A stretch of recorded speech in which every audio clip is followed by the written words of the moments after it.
is the NBA on NBC. The 1996 NBA Finals. It is a beautiful 65-degree day in the Pacific Northwest as you look at the new Key Arena located in downtown Seattle. This capacity crowd of better than 17,000 is hoping their Sonics can get back into the series after losing the first two games on the road. It's the Chicago Bulls and the Seattle Sonics in Game 3 of their best of 7 NBA Final Series. Hi, everybody. I'm Marv Abbott along with Matt Kukas and Bill Walton. And, Bill, the major concern of the Sonics, the fact that their all-star point guard, Gary Payton, just has not done it in games 1 and 2. What do you look for tonight from Payton? Marv, Seattle's making this just way too complicated, and because of it, Gary Payton has been a non-factor offensively. Late in Game 2, Gary Payton had a terrific look, wide open with the game on the line, and he barely drew iron. The frustration's so very evident. He's their dominant offensive weapon. He carried them through the Western Conference playoffs, but in the finals, he's been virtually non-existent. Now, the strength of Gary Payton is his competitiveness, and the decision not to put Gary, the Defensive Player of the Year, on Michael Jordan has totally taken Payton out of his game. He needs to ride the fans, Marv, their emotional lift, and have a breakout game against Jordan. And, Matt, it's clear in the first two games of this series, the Sonics' major emphasis has been in the direction of Michael Jordan. Seattle's strategy has been to double-team Michael Jordan. Easier said than done. He is too quick and too alert. In the post, Jordan knows help is coming.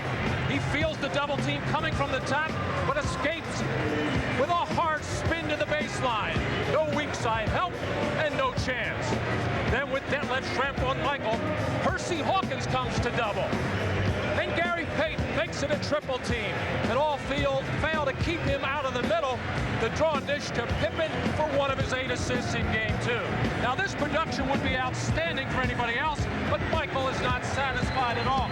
You get the feeling that Michael is due for a monster game before this series is over. Well, they are pumped here in Seattle, ready for Game 3 when we come back. Figures to be a wild scene for the introduction of the starting lineups.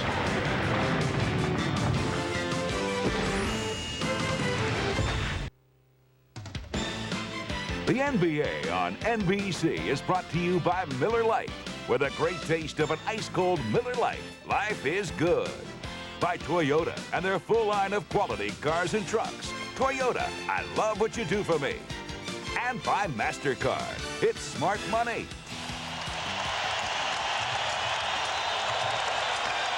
We welcome you back to the Key Arena in Seattle.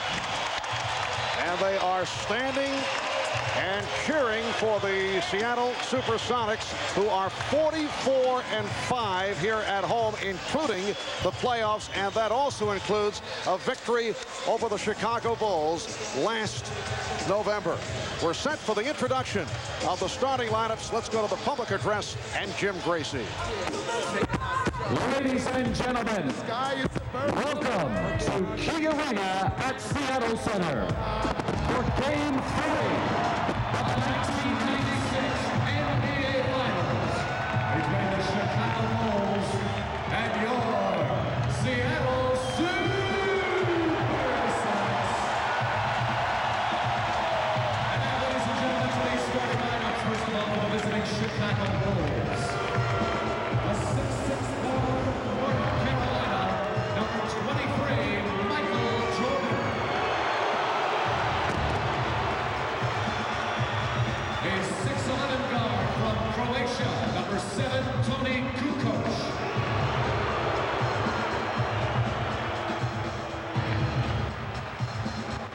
A 7'2" center from New Mexico, number 13, Luke Longley.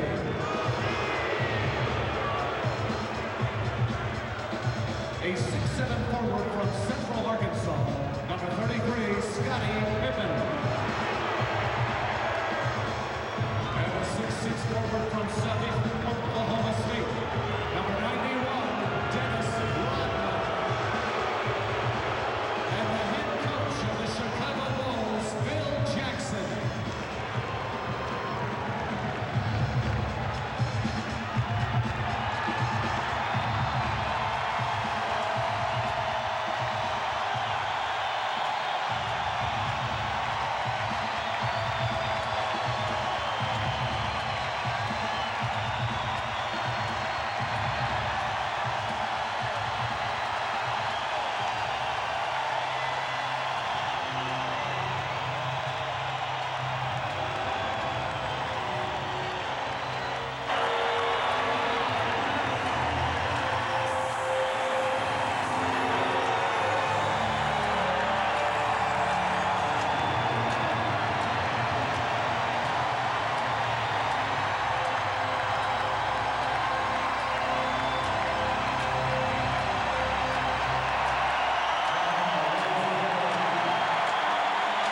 this crowd is ready, as are our Ahmad Rashad and Hannah Storm. We have reports from both.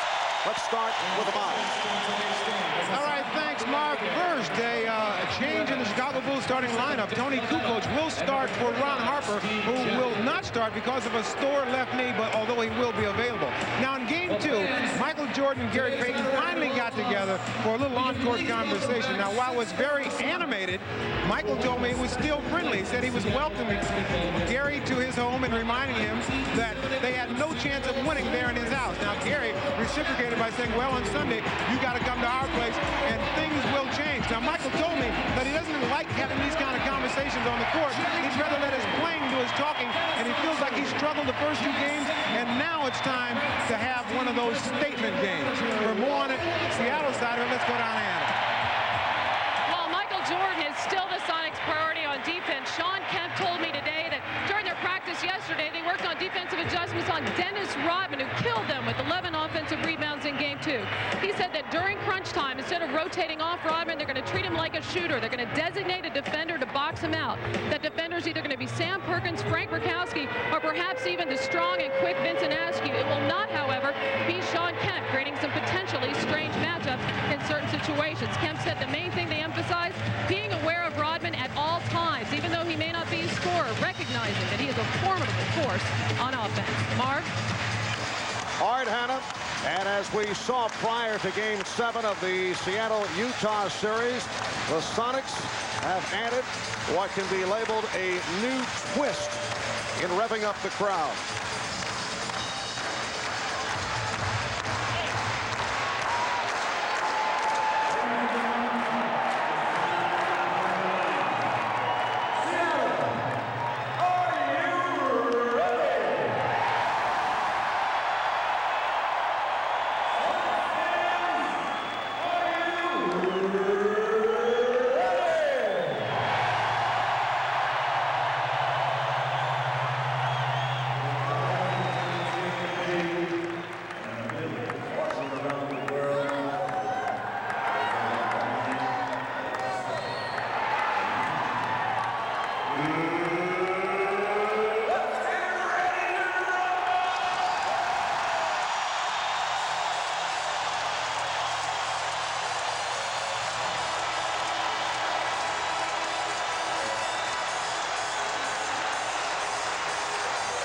Well, boxing ring announcer Michael Buffer making the trip to Seattle, but you know, he might want to consider switching to the decaf latte.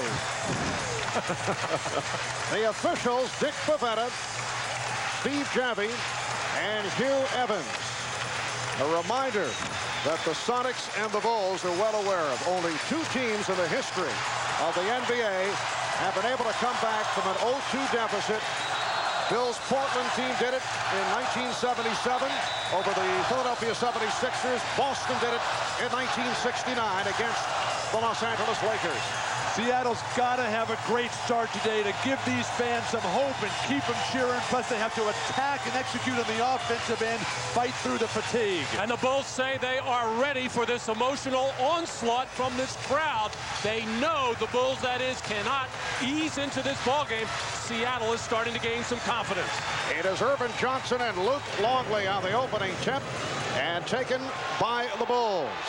Tony Kukoc in the starting lineup for Ron Harper, as Ahmad mentioned, because of the left knee bothering Harper, but he is expected to see action. Jordan going at Hawkins to the fadeaway. Rodman missed the tip. Longley missed. And Payton came up with the loose ball. So the Sonics to the offense for the first time, and it is Jordan guarding Payton. Shrimp played by Kukoc. Backs him in and feeds to Kemp. Rodman with the rebound. Dennis coming off the 20 rebound performance in Game 2. Longley. Well, Chicago had missed its last 12 shots. That figure dating back to game number 2. And Luke Longley scores for the Bulls. Longley knocked it away. And a foul is called. Well, Luke Longley got off to such a terrific start in game one. A lot of it was because Irvin Johnson was looking to help other people out. Here, a terrific defensive play by Longley to first strip and then hold his position against Sean Kemp. And a bad pass, so the Sonics give it right back. Sean Kemp jumping in the air to pass. Cardinal sin in basketball. I don't see what Luke Longley did to deserve that foul. He stood totally still. Here is Kukoc. Well, Michael Jordan had a little chat with Tony Kukoc during the course of game two and felt that he was a bit on the passive side. We recall he was tentative, held back in taking shots. And again, the ball to the Bulls, a traveling violation. And Tony Kukoc took some big shots in the third quarter, and as he did in game number one, helped to turn things around. Pippen able to save that backdoor pass. Here is Jordan for three. The Bulls continue their terrific ball movement, and I like the fact that Michael Jordan is guarding Gary Payton here. He is not going to let Gary Payton get off. Well, Payton does get it off and hit. What are you saying, Bill? Timing. Right in your face, Walton. You're next. Bulls 7 and the Sonics 2. The Bulls able to get off to the quick start. Jordan setting up Longley. Yes. Talking to the Bulls prior to tonight's game, they're all concerned about the energy lift that this crowd would provide Seattle. Well, they took care of that with the fast start. Well, Chicago looked sluggish and slow of foot in game two. Much quicker here to start game three. Sam Perkins getting set to come on. Early substitution. George Karl not giving anybody a chance to play as Jordan will drain this three. You can just see, as Ahmad was pointing out, the focus, the determination, and the fact that he's guarding Gary Payton. Trent got the step. Open shot for Perkins. And it's Rodman with the rebound. George Karl yanks Irvin Johnson, who did nothing right or nothing wrong, but in a couple minutes, what do you expect? And then they give Sam Perkins a shot too early. Here comes Trent. Hawkins. And Payton from deep in the corner. Rodman for Jordan. 2-on-1 development. The lead for Kukoc. Stopped by Hawkins. And a jump ball. Good play by Percy Hawkins. Hugh Evans called a jump ball, but the outside official, Dick Bavetta, has called a foul on Hawkins. Well, Michael Jordan and Tony Kukoc continue to have a little bit of discussion. I think Michael was disappointed that Tony could not catch and finish on that lob, but he didn't have his steps right. His timing was off, so all he had to do is he made sure he kept possession of the basketball. That was the smart thing. Pippen got the step and puts home the putback. It's always funny because a great player. Oh, they're going to call a foul on Rodman in the transition game. Or not a foul, excuse me. Now they do indicate a foul call. It is on Rodman, and a timeout is taken with 8:29 remaining in the first quarter. The Bulls with an 11-2 advantage. Although the Bulls won game two on Friday night in Chicago, Michael Jordan was not pleased with his own play or with the play of his teammates, and we talked about that earlier with Michael. Well, I thought we were not preparing ourselves appropriately for the games mentally. I think Phil and the coaching staff have done a heck of a job in trying to get us prepared for the game strategically, but I think what we have to do is consume all that and then go out there and execute it properly. And we got to have the right mental preparation to do such. And I felt we were, because at home, taking things a little bit for granted, a little lightly, and it showed in the first half. Well, it has not appeared to be the case here at the start. Gary Payton has come out firing away. You just saw that air ball from deep in the right-hand corner. He's taken lots of shots, but those shots have got to go in. Seattle 0 for 3 from behind the line, continuing a disturbing trend as Jordan making that statement game, going at who's ever guarding him. Well, whatever the Bulls did yesterday at practice and what they talked about today, they are moving their bodies and moving the ball. The offense is crisp. You mentioned the disturbing trend as Kent is able to get position inside. The disturbing trend from three-point land. They are now 8 for 34 from downtown in this series. Well, that's been the focus of Chicago's defense throughout the playoffs against every team. They do not want to give open looks to anybody. Tony Kukoc with a beautiful move. He's hit 2 of 3. And the Bulls are up 15-4. Another bad pass. The sloppy play by Seattle continues. Assist to turnover ratio. We talked about it at the Open. Plus, you get this sense that this is like Game 3. Chicago at Orlando, that 20-point victory. Chicago came out and played perfect basketball, particularly from the defensive end. Backdoor lead for Longley, who blew the layup. And here's Kemp. Offensive foul. It's a charge on Kemp. Well, Dennis Rodman saw that one coming from about 30 feet away, and he couldn't believe it. Sean Kemp just kept coming and coming and coming. He was standing there waiting forever. The offensive charge. Another turnover. And twice now, Jordan at the offensive end has thrown loud passes. Once to Kukoc, once to Longley. I don't know if they worked on those in their native Yugoslavia and in Australia. They need more television sets over there. Bill turning very, very cruel here. Well, that's how you learn the game, Marv, as a kid watching the games. We may see Michael curb those lob passes the rest of the way. Throw them to Scotty and Rodman. Illegal defense was just called for the first time against Seattle. Here's Kukoc for 3. Well, Phil Jackson forced to go with Tony Kukoc as the starter because of the knee problem suffered by Ron Harper, and Kukoc has come out on fire. 3 of 4, 7 points. 18-4 Chicago lead. Shrimp for 3. Did not hit the rim. Very poor offensive execution. It's not the kind of start that Seattle needed. Chicago is playing perfect. And here's Pippen drawing the foul. Well, all season long, when Tony Kukoc has had the opportunity to start, he has delivered. In all of his statistics, much, much better. He's always been comfortable as a starter. You can see it in his eyes in this one. I think Seattle came out in this ballgame maybe relying too much on the emotion of the crowd in this building, and they have yet to settle down and just do not know where they want to go at the offensive end. Very haphazard. It is now Chicago 19 and Seattle 4. Percy Hawkins trying to put the move on Tony Kukoc. Sean Kemp. And the Sonics are now rushing shots.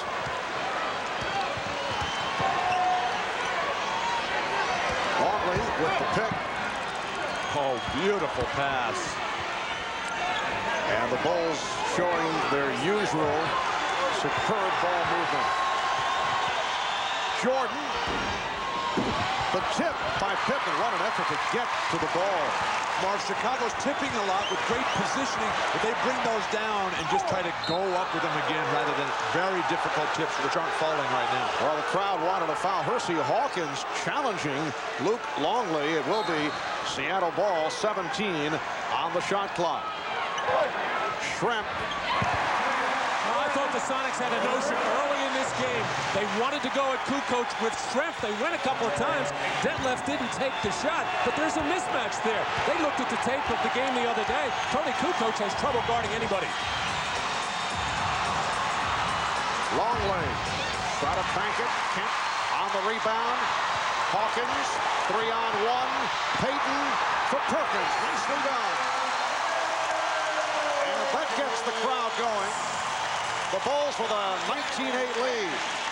Delay of game warning with the Sonics batting the ball away following this. Well, the 3-on-1 set up by Michael Jordan, gambling just over midcourt, going for the steal, and Tony Kukoc had to feel like Custer there. And the Bulls call for time. 4:50 remaining in the first quarter.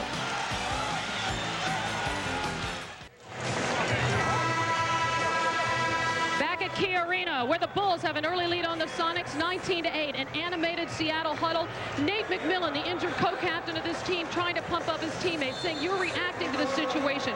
You're thinking too much. You've just got to play and let this game come to you. Sam Perkins telling his teammates, we're rushing, we're forcing shots, and we've got to stop doing that. And then George Karl telling them to take care of things on the defensive end and get into the regular rotation. Start it with the defense. Ahmad? All right, Hannah, the story on Ron Harper, he irritated his knee the last couple of days in practice and came out today in the pregame warm-ups, and it was really bothering him, so he wasn't able to start. He's been in the back riding a bicycle, trying to stretch it out, trying to get ready to play. He's back on the bench now and appears that he may be able to play. We'll keep you posted, Marv. All right, thanks, Ahmad. Here's Jordan as we resume. Hacked by Hawkins. Steve Kerr has come on for the first time. Percy Hawkins picking up the foul, his second.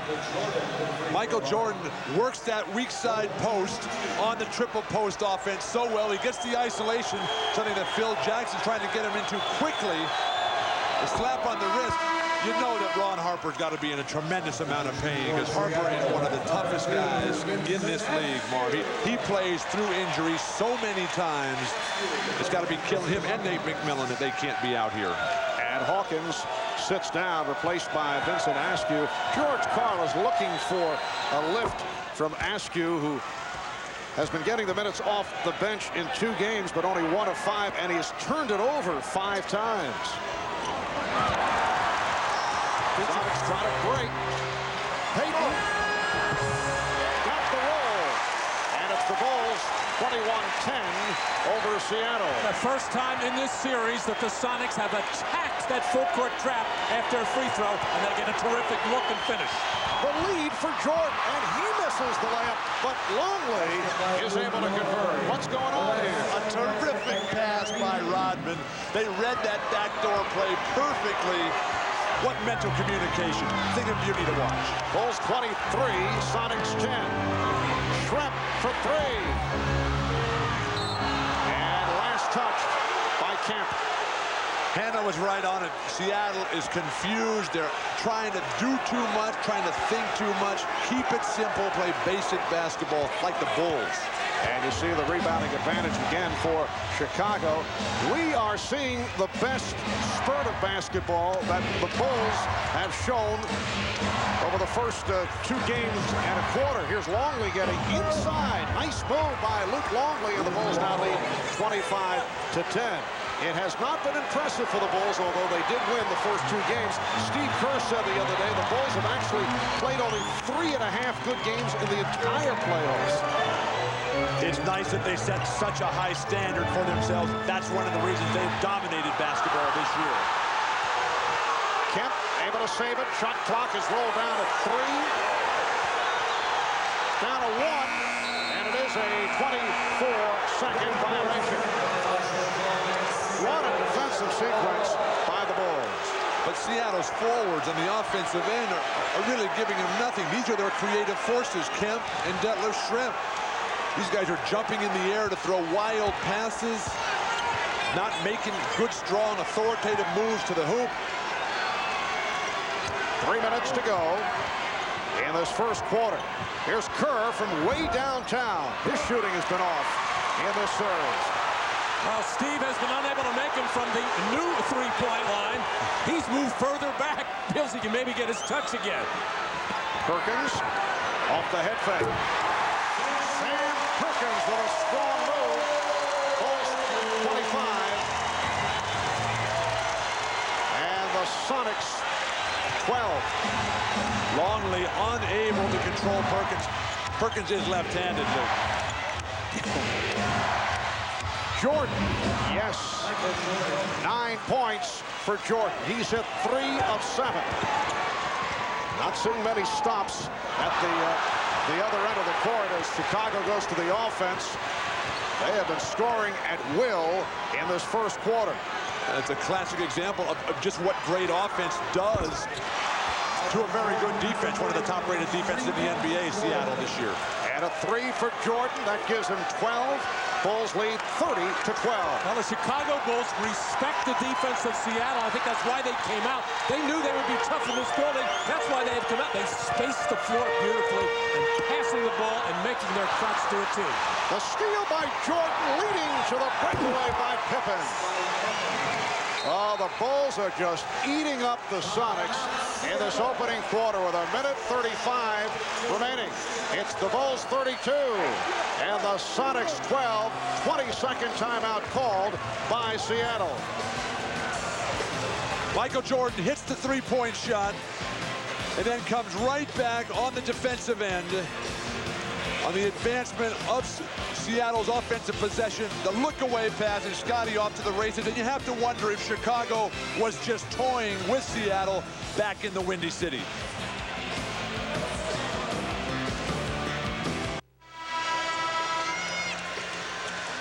Well, a 20-point lead for the Chicago Bulls with 1:35 remaining in this first quarter. The largest lead at the end of the first quarter in the history of the NBA Finals. 20-point lead by the Lakers over the New York Knicks back May 6th, 1970. That was game number 6 of that best-of-7, followed up by the long-remembered Willis Reed appearance in Game 7 back at Madison Square Garden, leading to the victory in the series by the Knicks over the Lakers. Pippen on a lead for Rodman. And the onslaught continues. And no excuse for that on the part of Seattle. Just very poor transition defense. Had plenty of time to get back and cover up in the lane. We're approaching 1 minute left in this first quarter. Trent, reverse, able to recover. And the Bulls now lead 34-14. Ron Harper is on the floor for the first time. Did not start because of the knee problem. Michael Jordan sitting out here in the final minute and a half of the first quarter. So Harper and Kerr at the guards. Kukoc, Pippen and Rodman up front. Kukoc forcing. And Payton in the open floor. Hit from behind by Kukoc.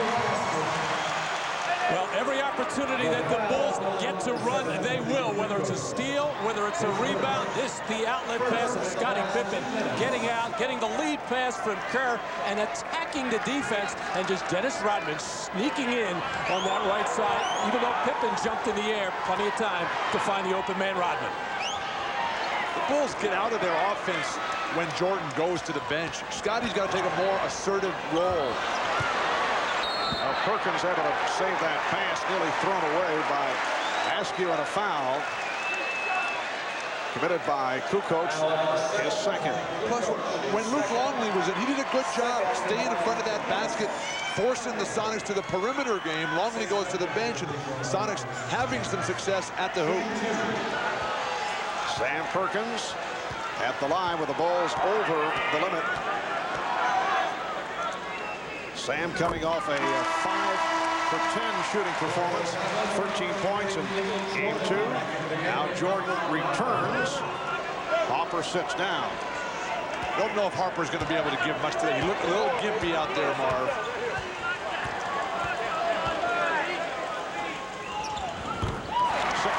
Seconds remaining in the quarter. 18-point Chicago lead. And the Bulls holding for a final shot. Down to 5. Jordan putting moves on Askew. 1 second remaining. Well, Askew played him well. So the Chicago Bulls in command after 1. They are up 34-16. Tony Kukoc providing a lift in the starting lineup at 3 of 5, 7 points, 12 for Michael Jordan. We'll be back in Seattle right after these messages.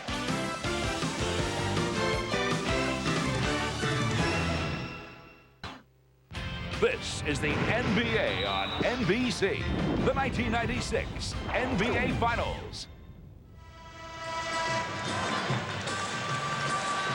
Well, the Bulls with a 34-16 lead on the Sonics as we head to the second quarter here in Seattle. Eddie Vedder of Pearl Jam on hand. He was at the 2 games in Chicago, a native of Seattle, although has ties to Dennis Rodman.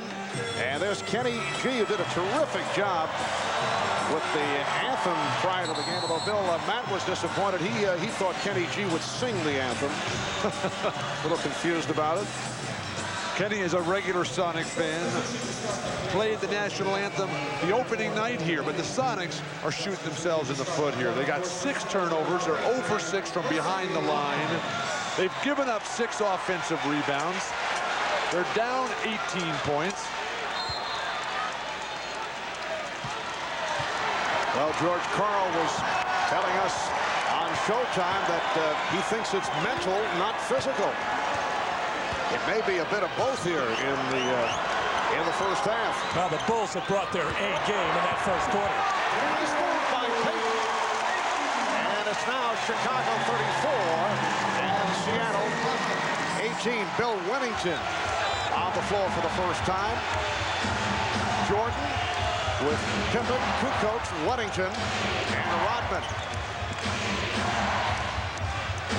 Shot clock at 6.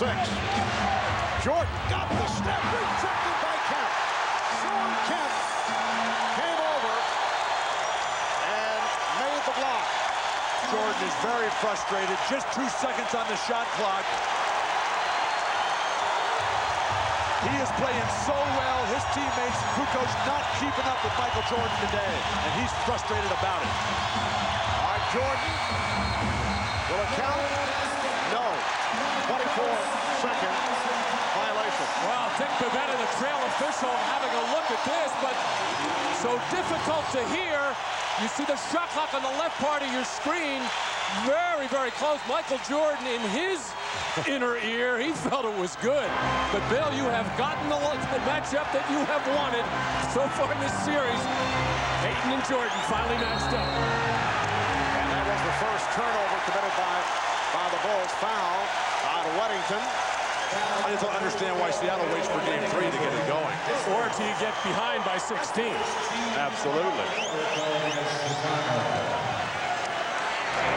Payton, Askew, Hawkins, Perkins, and Kemp on the floor for George Karl. Here's Payton for 3. They cannot hit the 3-point shot. They have missed their last 14 from 3-point range. And that one didn't have a chance. It didn't look good at all. Wennington run into by Askew. And right away now Michael realized that he is being defended by Payton. He is just going to run to the low blocks on either side and try to be the post man in this triangle offense and try to get inside as much as possible. Not that Payton is much smaller, but Jordan's certainly stronger than Gary Payton inside. And you recall they got involved in a heated exchange during the fourth quarter on Friday night. Jordan said it was just conversation. He said he can't get in my head, and I'm pretty sure he's not going to let me get in his head. Jordan said to this point, that is a standoff. Kukoc. Oh, what a move by Jordan, but not able to hit.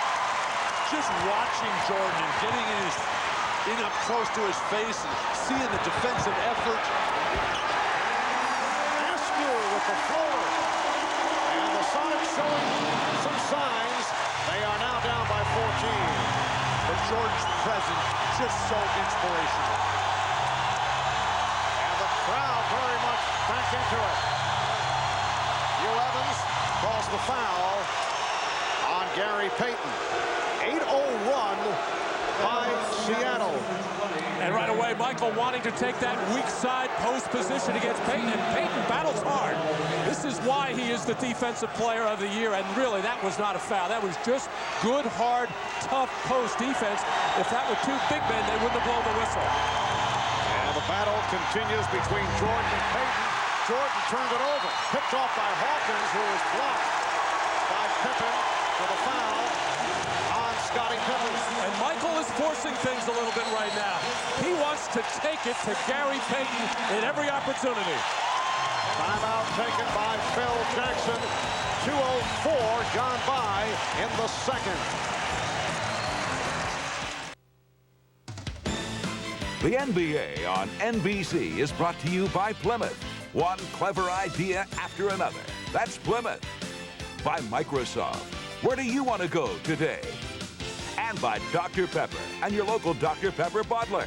Dr. Pepper is just what the doctor ordered. We welcome you back to the Pacific Northwest as you look at Dennis Rodman, who a moment ago was hit with a technical foul for what is termed unsportsmanlike conduct. Well, I should say Dennis Rodman giving the two-hand disgusted wave towards referee Steve Javie. And that is automatic. We saw it in game one with Joe Crawford.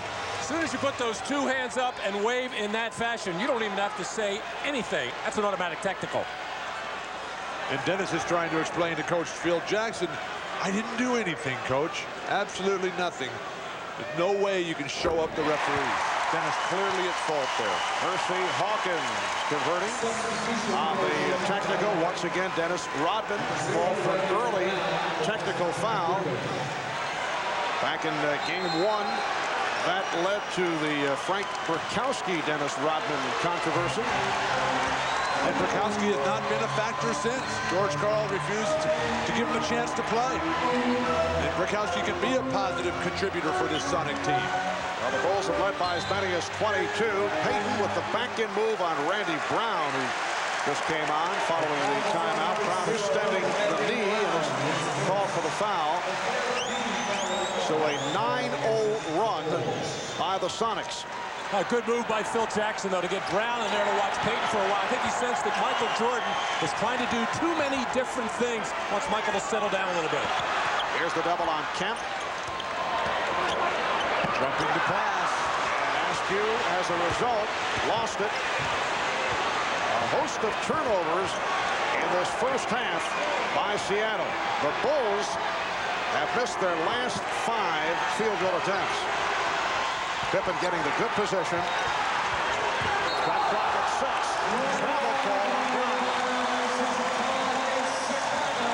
Scottie Pippen was hammered inside. The non-call led to the scramble play in the perimeter and the confusion for the Bulls.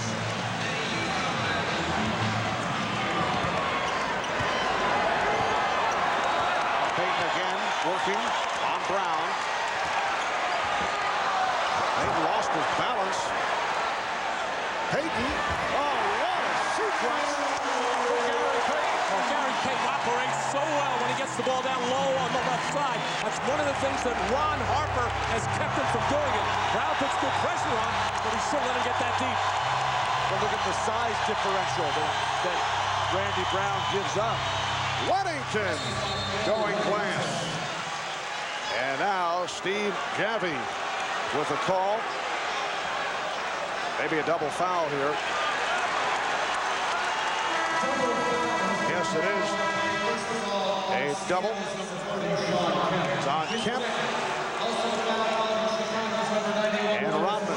And Rodman getting a break there, and Sean Kemp can't believe anything was called against him. He was just boxing out, a push and a shove from Dennis Rodman. And very quickly, Michael Jordan got right into the face of Dennis Rodman and told him, cool it right now. You've already got the one technical, and this was very close here. On the weak side, Rodman and Kemp battling for position. And you see there, Rodman clearly the instigator. Kemp just trying to hold his arm up and box out Rodman. And now Sean Kemp has 2 fouls when he was not involved in that play at all, and he has to go to the bench. And Rodman also sits down after collecting his second. Shrimp for Askew. And it's a charge. Offensive foul. Vincent Askew trying to make things happen. His offense off, although he's not noted as an offensive player, but with the injury suffered by Nate McMillan, they're looking for a bit more from Askew. Marv, Askew is pump faking that 3-point shot. He hadn't even taken one. That pump fake doesn't work. Make another swing pass rather than try to create off an ineffective pump fake as Kukoc is in the lineup. Turnovers a problem for Seattle all season long. Yes, they force them, but they kick it away too many times. 9 turnovers already in this first half. Shot clock at 5. Brown for 3.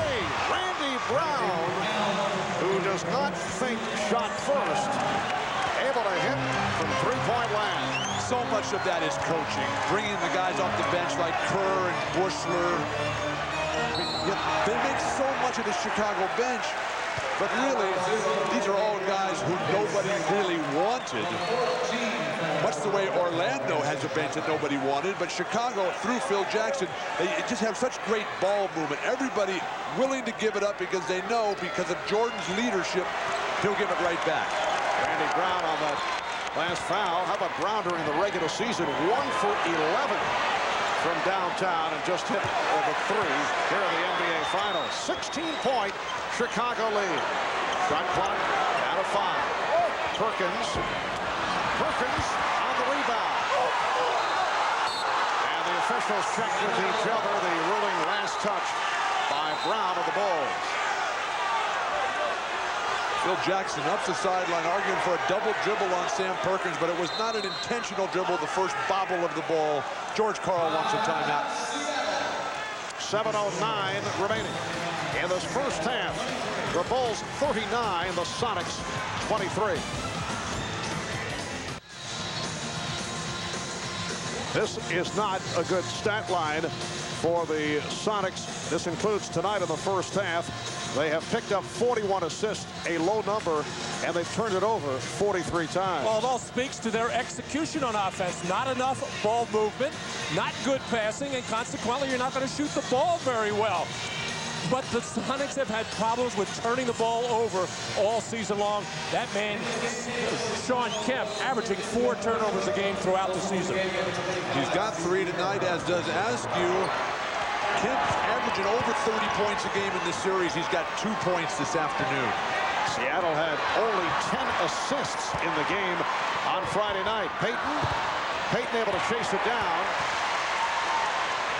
Shrep eluding Bushler, who just came on. That left Shrep with his 3rd field goal. He has 6 points. And the Bulls now lead 39-25. Chicago is led by as many as 22. They came storming out to quiet this crowd. The crowd getting back into it with the good play by the Sonics, who were able to run off 9 straight points. Kukoc will go to the line as he was hit. Oh, this is just another example of what I would call careless defense. Yes, it's the way Seattle plays, but let's watch Detlef Schrempf first. Having to shake off the challenge shot there. Got a good look at the basket, as Detlef Schrempf is going to have to do a lot more of that. But at the other end, ball goes inside to Luke Longley, and Gary Payton just gambles and comes over and double teams, and then leaves his other defenders out of sorts underneath the basket. You just can't do that. Matt, Chicago is the best offensive team in basketball this year by the numbers, but they stick with their patterns. You always sense, well, we know this is coming because they're going to post up a guy, they're going to flash off. Seattle is too much of a scramble. Off the pressure defense, a foul on Bushler. Bulls over the foul limit. 6.5 minutes remaining in this first half. You see Frank Burkowski getting set to check in. Dennis Rodman has been sitting it out, as has Sean Kemp after they picked up the double foul. Kemp is now back on the floor. Sean Kemp very quiet in this first half. 1 of 3 from the field. Well, Burkowski checks in, and here's his good friend Dennis Rodman getting set to return. Well, the courage of Phil Jackson right now, with Dennis Rodman already 1 technical, a couple of personal fouls. A volatile situation could develop, but I think Phil trying to show Dennis that he trusts him.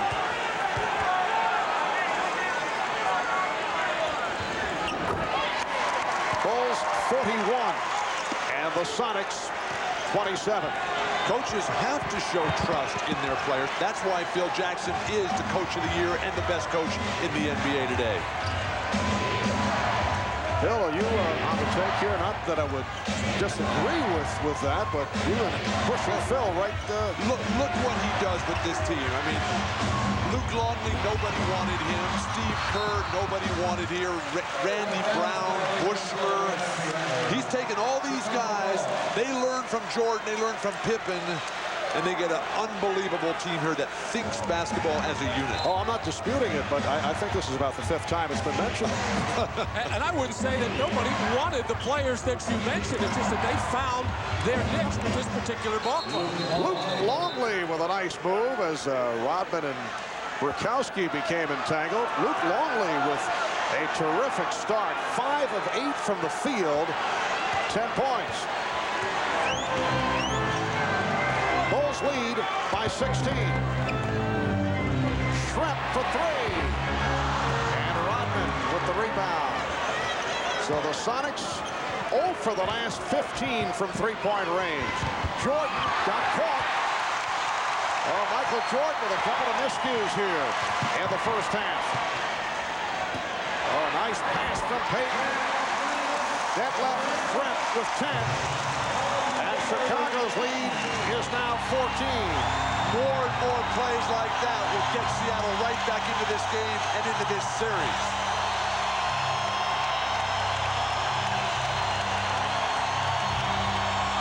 Kerr, yes. Steve Kerr with his first field goal coming into today. 1 of 11 from the field the first 2 games of this series. And coming off a superb shooting performance against Orlando. Detlef Schrempf, a different player here in the first half. He's manhandling Judd Bushler right now in the low post, but Detlef Schrempf can do that to various sizes and shapes of players. Timeout taken by the Bulls. 4:45 remaining in the first half. The Bulls by 14. As we return to Key Arena in Seattle, here's what's coming up on the Prudential Halftime Report. We'll bring you more of Jim Gray's interview with Dennis Rodman, one of the best rebounders in history. He won his 5th consecutive rebounding title this season. We'll also get the thoughts of Julius Erving and Peter Bessie on the first half of the Bulls and Sonics. Chicago has been great so far, building a 14-point lead. Let's go back courtside to rejoin Marv Albert, Matt Dukas, and Bill Walton. Marv. Thank you, Bob. And the Bulls have been able to do it despite the fact that Michael Jordan only 4 of 12 from the field, and he has missed his last 4. He's also turned it over uncharacteristically on 2 occasions. They double up on Jordan. Kukoc. And back comes Payton. And Schrempf took his eye off the pass, looking for the shot. Mark, Gary Payton has a careless habit of giving up that ball in transition on the flow in the mid-court area. I think that's a bad mistake. Pippen is blocked, and then stripped. Burkowski, but with the strip, but threw it away. Now single coverage with Hawkins on Jordan, who goes right at him, and is fouled. And you mentioned Jordan's performance, Mark, but it was his start that set the tempo, that got him out to that 20-point lead, and they've just been sort of hanging on right now, just sort of trying to keep the status quo, maybe get to halftime with a good solid lead, and then come out in the third and just really hammer down again. That seems to be Michael Jordan and the Bulls' approach today. Well, Michael had his free throw shooting problems in game 2, just 10 for 16. And he is well aware that every time that he drives to the basket, there is going to be some kind of a hard foul. Talking to him before the game, I asked if it was borderline of some of these maybe flagrant fouls. He said no. He said they are clean, hard fouls, and we expect them. We got to be ready to take them. You saw John Sally check in. So Sally with Longley and Kukoc up front, Pippen and Jordan in the backcourt. 16-point Chicago lead. Sean Kemp, who has been quiet, facing the double team. Here is Schrempf. Burkowski. And knocked out of bounds. And a foul call on Burkowski.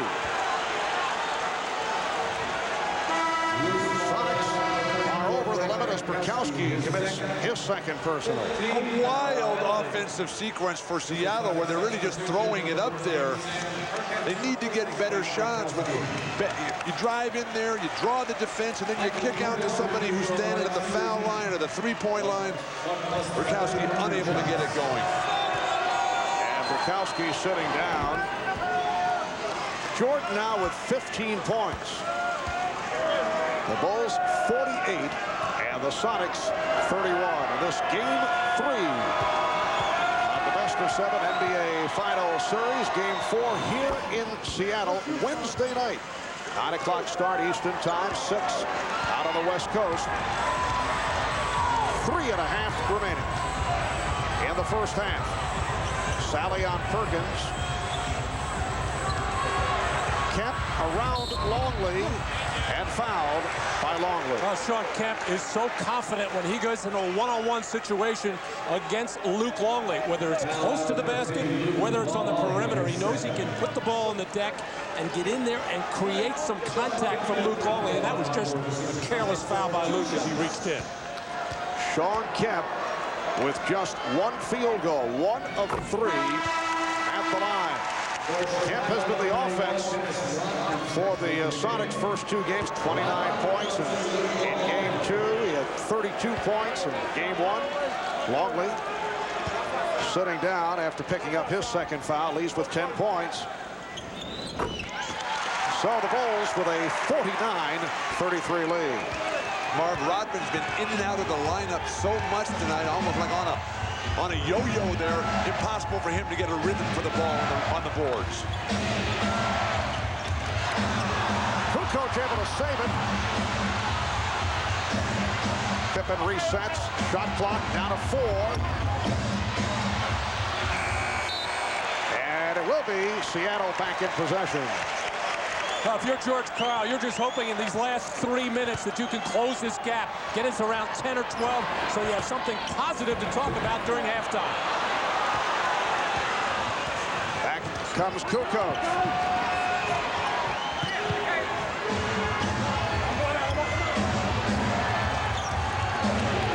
Again, it's Payton on Jordan. Sally, played by Kemp. Jordan. Yes, nicely done on the setup from Kukoc. Marv, they just keep moving all the time. When one guy has the ball, they're not standing watching. And there's nothing passive about Tony Kukoc here in the first half. Sean Kemp, 6 points now for Kemp. The Bulls 51, the Sonics 35. Marv, Tony's one of those guys who responds to the challenge. A very competitive guy, even though a quiet personality. Harper out. He knows it's his day. And Michael Jordan picking it up. He has 20 points. The Bulls by 18. Well, Tony knows he's playing with a lot of fellas out there who have a lot of championship rings, and he's got a few European championships of his own. So that's a good lineup.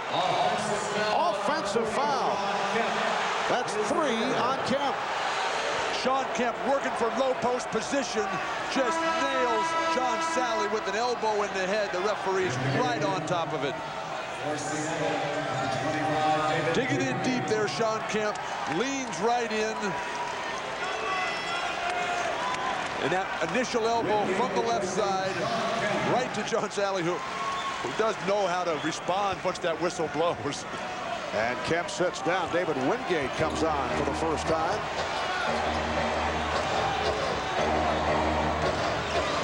Jordan being guarded by Wingate. Shoots over him. Yes. Oh, Michael is on fire now. 23 for Jordan. 3-pointer for Michael Jordan. And it is now a 21-point lead for the Bulls. They have led by as many as 22. Foul was called on Sally. It wasn't too long ago we were saying Michael Jordan, maybe he's trying to do a little too much. Well, hey, he's doing it. Inside, outside, everywhere. As he is really feeling it right now like nobody can cover him. When we were talking to him before the game today, you could just feel that intensity just coming out, oozing out, if you will. This is a very special person. But of most significance, Michael telling us that he would like to play golf tomorrow, and the only way he could do it under his terms would be if the Bulls win today and Phil Jackson gives the club the day off from practice. And we said that might be your greatest motivation, and he did not disagree. Well, even if they don't have any time off from practice, the sun stays up so long in this town. 9:15 last night. It was still shining. Matt looking out the window with the watch in his hand. I wrote it in my diary. That must live in the southern hemisphere. Bulls with a 56-37 lead. Jordan. Yes. Michael Jordan with 25. He is now 8 for 16. And the Bulls lead 58-37. Marv, it all comes down to style for the Bulls right now. Everything coming off passing. The few occasions it does break down a little bit, Jordan always there to bail them out. Foul is called. Sally took down Perkins. Michael Jordan has hit his last 4 shots, 25 points in this first half. I was saying how the Sonics would like to go into halftime, maybe down 10 or 12. Well, it's gone the other way, now to 21. And with all the ideas to double-team Michael Jordan, probably the best time would have been to do it these last couple of minutes. Now, yes, he's out on the perimeter, and you don't want to run crazy double-teaming, but when he is this hot, you must run at him and get the ball out of his hands. Sam Perkins, 4 for 4 at the line. But I don't think the problem has been so much on the defensive end for Seattle. I mean, nobody's really going to stop Michael Jordan. The problem is offense. They got 37 points playing at home. They come out in the opening quarter, stink it up. They get 16 points. And Jordan is headed back to the line, fouled by Wingate. Well, Bill, the Sonics are now 14 of 32, shooting 43%.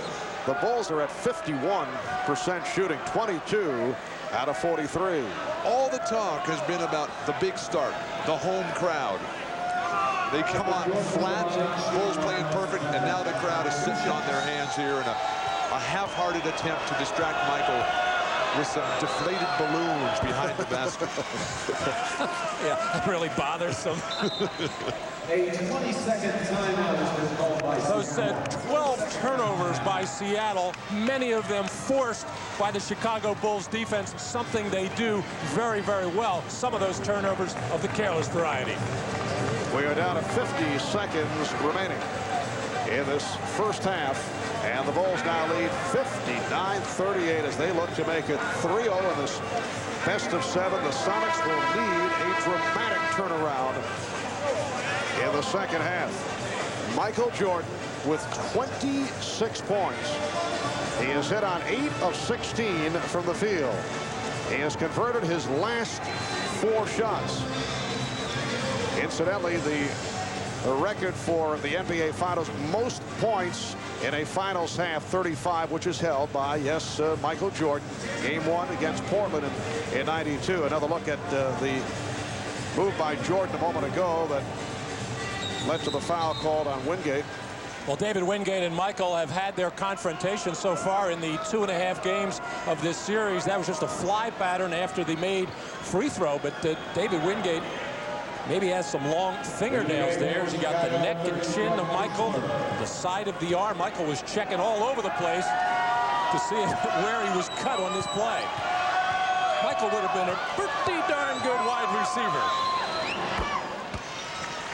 It's the Bulls 60, the Sonics 38.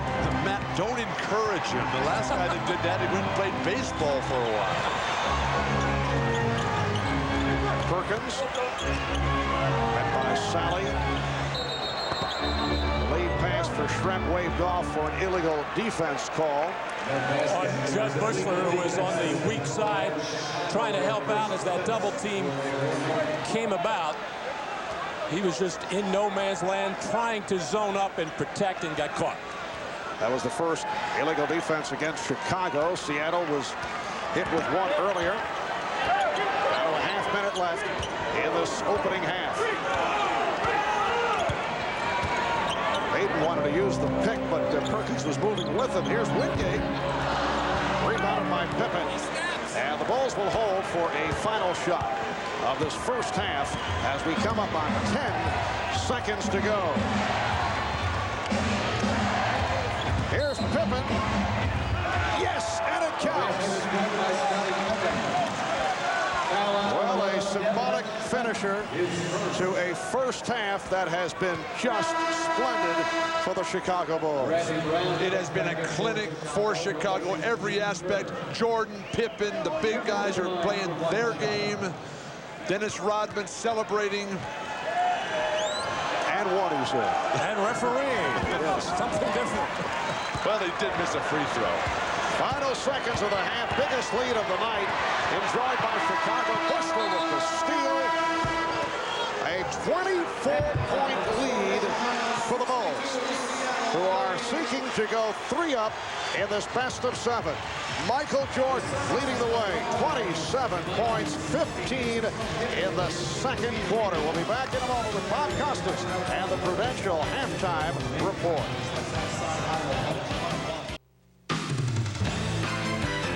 This is the Prudential Halftime Report, brought to you by Prudential. Live well, make a flag, be your own rock. Halftime of Game 3 at Key Arena with the Bulls leading the Sonics 62-38. Chicago led by 22 late in the first quarter. Seattle rallied, cut it in half, got to within 11, but now at the half they're down by 24. And Michael Jordan, who scored 28 in Game 1 and 29 in Game 2, already has 27 in this first half. Bob Costas back along with Dr. J and Peter Vesey, and we'll talk about the first half in our next segment. But first, to Dennis Rodman once again. He had a quiet first half on the backboards, grabbing 5 rebounds. And he scored just 2 points. He also picked up a technical foul in the second quarter for unsportsmanlike conduct. But he was the key figure in Game 2 with 20 rebounds. And after that game, he spoke with Jim Gray.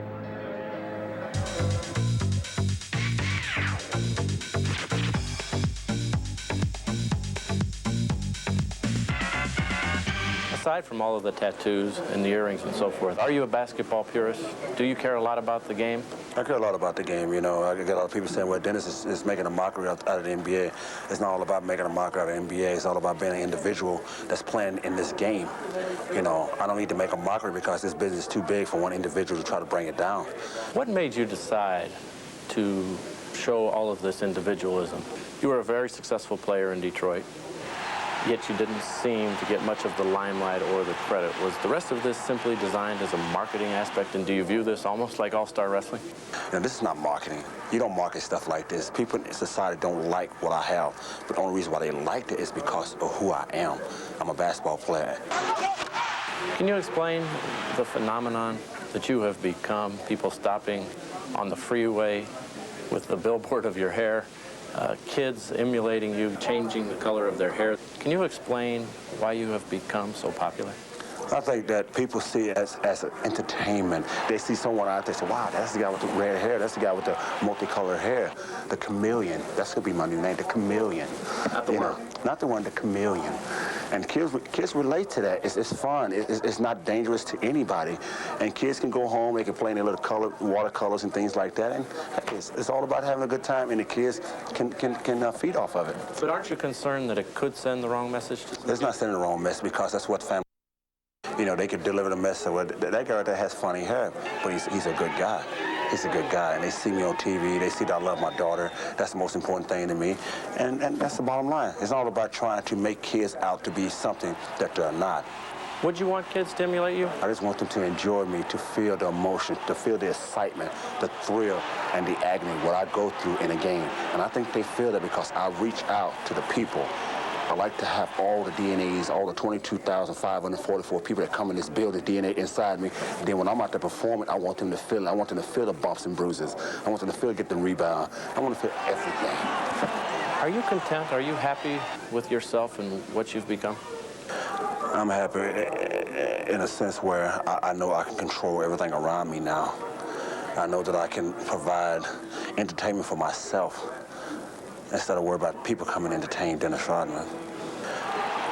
I know the value of life, the value of people, and things that's going to happen before and after. So I think that's really getting Dennis Rodman over today. Does basketball matter to you? Being a good basketball player and having respect? It's not big. I don't give a damn if I'm the best basketball player in the world. I just want to fit in and be one of the 12 players on the floor. That's all. Just one of 12. There were some people who will hear this who think that's disingenuous, that that's not honest.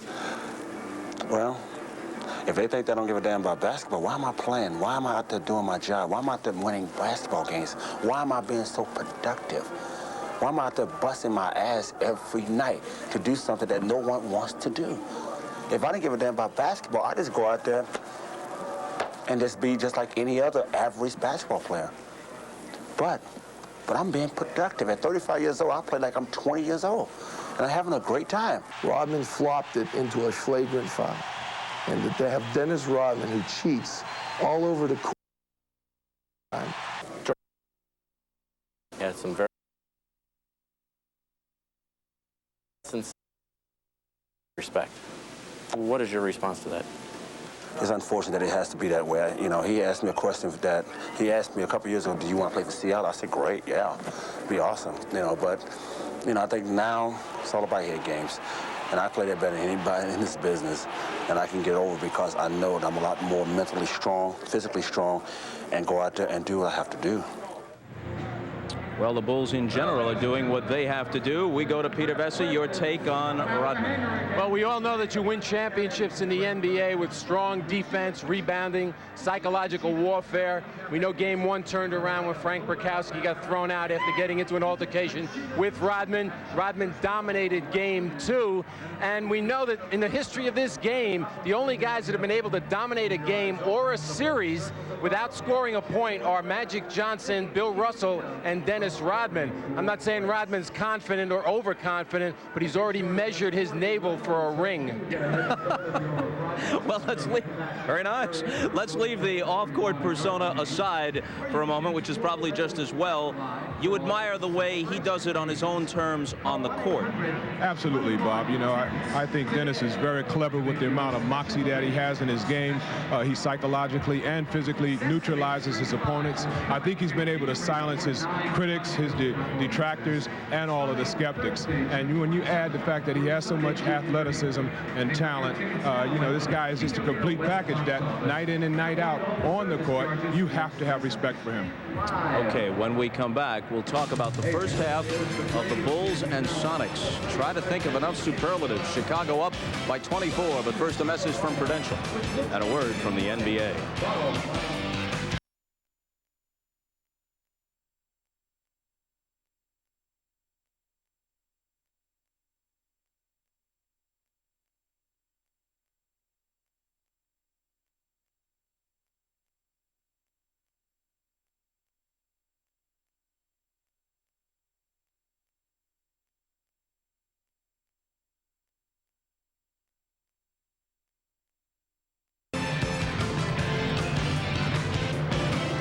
The Bulls lead the Sonics at the half in Game 3, 62-38. Pick a highlight. It was all red and black in the first half, and this is really what Seattle had to fear. They had a chance to win at least one in Chicago because the Bulls did not play anywhere near their full capability in the first two games, and still they escaped with a couple of victories. They come out completely in sync tonight. Well, the Bulls definitely came out in sync. Michael Jordan is leading the charge, and this is just a great Bulls team. If you look at the Sonics, they have been a team during the regular season and early in the playoffs who has been able to overcome huge deficits. But I don't think this is quite the same Sonics team that started out that 7-game series against the Jazz. I think the Jazz took a lot out of them, but that doesn't discount Chicago's greatness. They truly are right up there with the best of all time. Well, in fact, for whatever it's worth, among the 11 defeats this year for the Bulls, including one in the playoffs, the biggest lead they relinquished in any of those games was 16 points here against Seattle back in November. But this is a whole different situation. No, you definitely. I think the fat scalper here in Seattle is already singing discount for Game 4. With all due respect to Michael and the Jordanaires, I believe that Phil Jackson and his coaching staff deserve the MVP for this series. For every series, they've been able to designate which player is not going to beat them and which player is going to take the open shot. Every opponent has had to adjust to them, and I don't know why that happens. They're doing a hell of a job. Well, Chicago at home simply won games. Tonight, they're making their statement. Now a couple of coaching notes. Johnny Davis, who was an assistant coach in Portland this past year, will be named the new head coach in Philadelphia tomorrow. And Peter Bessie tells us that Milwaukee has narrowed its coaching search to former Celtics coach Chris Ford or former Raptors coach Brendan Malone. And one other note, immediately following tonight's Game 3 on CNBC, we'll bring you a half-hour post-game special. Our entire crew will be here with interviews and analysis on CNBC right after this game. Halftime in Seattle. The Bulls lead the Sonics by 24. Back to Marv, Matt, and Bill after these messages from your local station. This has been the Prudential Halftime Report, brought to you by Prudential.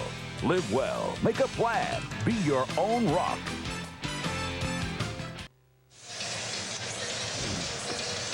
Back in Seattle, the Bulls with a 24-point lead over the Seattle Sonics. Let's check in with Hannah Storm, who is with Sonic coach George Karl. Hannah? George, what do you think happened to your team in the first half, and what do you tell them here at halftime? I think right now we just got to play and get back to trying to play with some confidence. You know, we broke apart. We got hit with a great defensive effort early, and then Michael Jordan's great performance. I mean, they played a great half on us, but we got to play back and just compete and get back to getting some confidence in the game. Are they confident right now, or are they destroyed? I mean, do you think they have enough left to get back in this game? Well, this team's always fought all year and has a lot of pride. I think you're going to see us fight. Okay, good luck in the second half, Coach. Mark? All right, thank you, Hannah. Matt, if you're in the Chicago locker room, where I know you would prefer to be at this point, what does Phil Jackson tell his club? Well, he's going to be serious with his team. He's going to say, we can't relax. We can't be complacent. We got this lead because we respected this Seattle ball club. We executed well. We defended well. All right, Bill, what can Seattle do here in the second half? Oh, gee, thanks a lot, Mark, for that opportunity. They have to play for pride right now and try to keep together all the good things that Seattle has done this year. It's been a great year, but not a good first half at all. They're in a lot of trouble. All right, a look at the Miller Lite halftime statistics, and you can see why Seattle is in trouble. Chicago, 23 of 44, 52% from the field. Seattle at 14 of 33, and Michael Jordan with 27 on 8 of 16 shooting. Three-point field goal, Chicago 5 of 8. Seattle in the midst of a drought right throughout the series from three-point territory. 0 for 8 tonight, and Payton just 8 points in the first half. We'll be back in Seattle in a moment. We are back at the Key Arena, which has been kept relatively quiet in this first half by this commanding Chicago lead. Let's check in with Ahmad Rashad. Ahmad? All right, thanks, Mark. Excuse me, Dick. I'm trying to do a reporting. Phil Jackson, unlike in Game 2, didn't have much to say to his team at halftime, but he did say that the second half will mean nothing if they can't pick up where they left off in the first half. Also, to be wary of Seattle coming out and pressing. Mark? Oh, that official Dick Pavetta is such a wacky guy, isn't he? He'll do anything for odd camera time. Seattle starting Frank Brakowski in the second half, not going with Irvin Johnson, who's been the starter. Maybe Frank Brakowski can give him something from the perimeter as the Sonics really struggle from downtown. Longley comes out, followed by Brakowski. Shot clock is down to 2. Here is Longley. Luke Longley with 12 points, and the Bulls now lead 64-38. Marv, remember what Michael was telling us before the game about how he was lecturing Luke about when you get popped in the eye like that, take those 5 stitches. You got to come out and show them that you're not going to allow that to happen anymore. Longley's done it with his game today. Took an inadvertent elbow from Sean Kemp, and actually wanted to leave, and Phil Jackson was saying, no, you play through it, you stay on the floor. But of course, with the blood dripping down, he was forced to leave. And Jordan was upset because he felt that Longley was just too low-key about taking that shot. And that is another Seattle turnover. It is turnover number 13. And Michael Jordan slipped and fell into one of our cameramen on that last play and just went over to make sure that he was all right as Michael went hard to the floor. That was a terrible pass by Gary Payton. Well behind Frank Brakowski on the dead run. Kukoc from 3. Longley tried to punch it on the back tap, but carried out of bounds.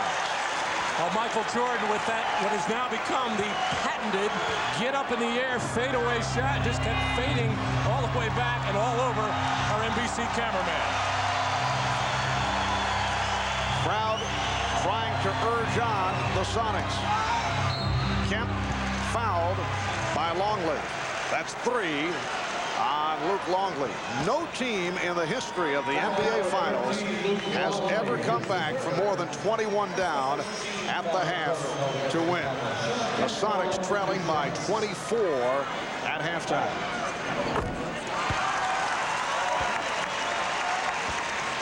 That's the biggest comeback victory in the history of the finals. Baltimore beat Philadelphia back in April of 1948, coming back from a 21-point deficit. Bulls now lead 64-40. Sorry, I don't have anything more to give you on that Baltimore-Philly game in 48, Marv. Well, I know Matt can fill us in on that one. Freddie Scolari in the backcourt for the Baltimore Bullets. I knew that. Did you coach him, too? Very good. Good defense by the Sonics. Pippen. And it's a 24-second violation. The basket will not count. Pippen just tossed it up looking to hit the rim, and Rodman trying to save it. And now there's a discussion. Rodman is applauding the call. Perhaps they are changing the call. Steve Javie, Hugh Evans, Dick Bavetta talking about whether that should be a 24-second violation. If not, the basket would count.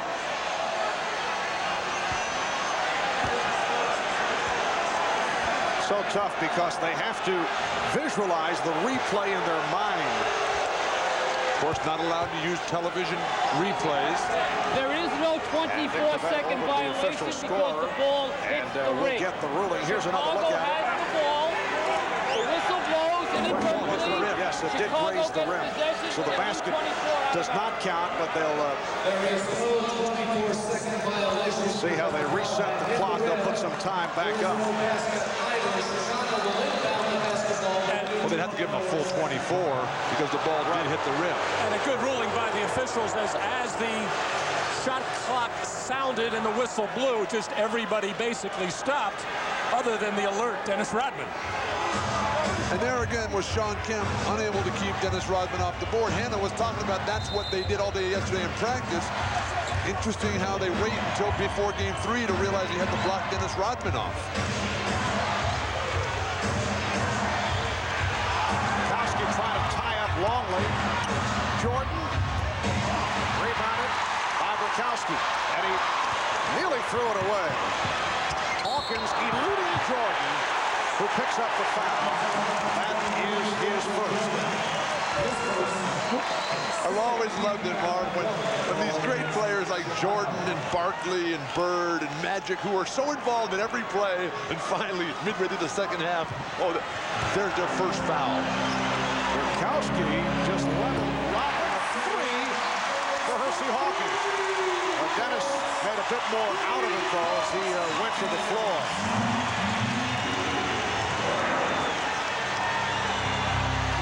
3 minutes gone by in the third quarter. Bulls by 21. They double up on Jordan and he threw it away. Well, that's the kind of pressure defense that was so successful for Seattle in the Utah series. Here, Dennis Rodman and Bukowski getting all tangled up. And Dennis, with a flop there, just taking a little bump from Bukowski. I don't know, a forearm to the throat. Hawkins is fouled. Chicago has to be careful because Seattle has come out as the aggressors in this half. That'll get the crowd back into it. And once that crowd gets going, it is impossible to get them back in their seats. Chicago, not really a single good play in the opening 3.5 minutes of the third. Foul on Pippen. Hersey Hawkins quiet this evening. That is only his 5th point. Here's Steve Kerr replacing Tony Kukoc.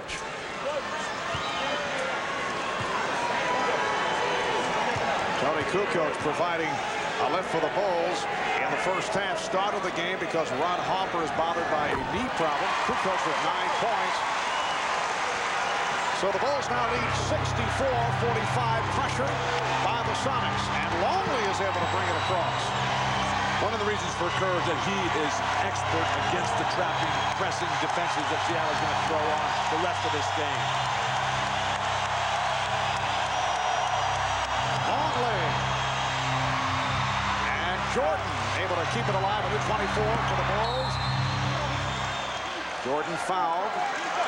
Rakowski with the reps on Michael Jordan. Frank Rakowski involved, picking up his third personal. And Rakowski and Rodman having some extracurricular talk there. Michael Jordan once again quickly getting over to Rodman and pulling him away.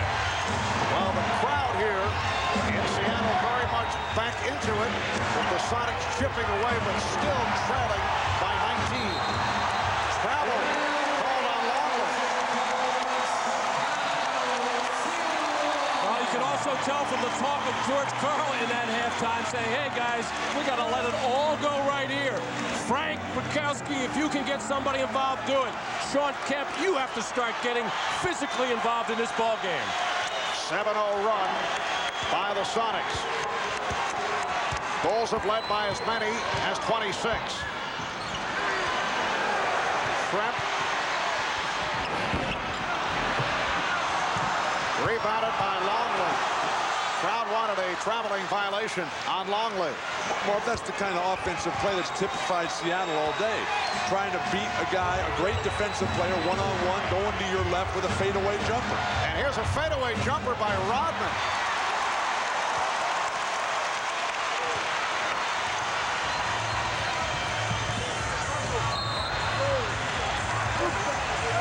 It is a 3-second violation call on Sean Kemp. But this is the kind of Seattle defense that I think everybody in this building, and I know we expected at the start of this game. Very physical, very grabby, clutchy, and just get into the chest and into the face of the Chicago Bulls. The Bulls never let them get into that early in the first quarter. Yes, the Sonics swarming defensively here in the third. And they've cut into that Bulls lead.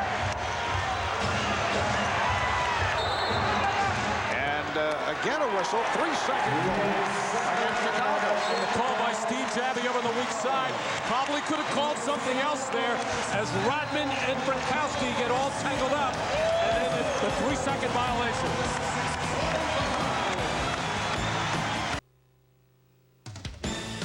The NBA on NBC is brought to you by Bud Light, official sponsor of the 1996 Olympic Summer Games. Make it a Bud Light. By Oldsmobile and your authorized Aurora retailers. And by Reebok. Are you prepared to say, this is my planet? Well, Seattle's defense has gotten serious here at the start of the third quarter, challenging every pass, every shot, and here's Sean Kemp popping Rodman in the chest, and as they get all tangled up, something could have been called there of a foul nature, but the official wisely called the 3-second violation. You should be happy with that call. Well, Dennis Rodman has to be very careful. This is where he usually has his problems. When they're way up, the game is not in the balance. And where was this physical response from Seattle early on in this series? Well, the Bulls have not scored in 4.5 minutes. They've been outscored here in the third, 7-2. Kemp had it excellently knocked away by Payton, able to recover and hit. The Bulls 64 and the Sonics 47, 6.5 remaining in the third quarter. Bulls in this third quarter turned it over 3 times, only 1 of 7 from the field. Make it 1 of the last 8. So difficult for a team with a huge lead to come out with that edge and that sharpness. Very dangerous for Chicago as they're in danger of losing this entire lead. All right, Pippen with the rebound on the Shrep miss. Well, the Bulls with a magnificent first half, probably their best of the playoff run. Rodman able to keep it alive, and I lost it. Payton with the steal. Hawkins for 3. They just cannot hit from downtown, and it leads to this, a fast break bucket by Jordan. And George Karl has been saying, if we don't make threes, we cannot win. What a beautiful play by Steve Kerr to start that 2-on-1 break. Kemp with the spin move, but had nowhere to go. Burkowski for three, and he is able to hit. A three-pointer for Burkowski. And the Bulls now lead 66 to 50. So Seattle 2 of 12 from downtown. That's Burkowski's offensive game. Feed off the penetration, spot up at the line. What a pass, Jordan. Longley. Tied up by Kemp. Sean Kemp with a brilliant defensive play. Well, Luke Longley wisely keep moving, find the open area as Jordan is double-teamed, and then Luke Longley trying to do the right thing, take it strong to the basket, but just unable to finish that play off against the bigger, stronger, quicker Seattle defenders. Was blocked by Burkowski, who is becoming a factor in this third quarter. Foul called on Rodman.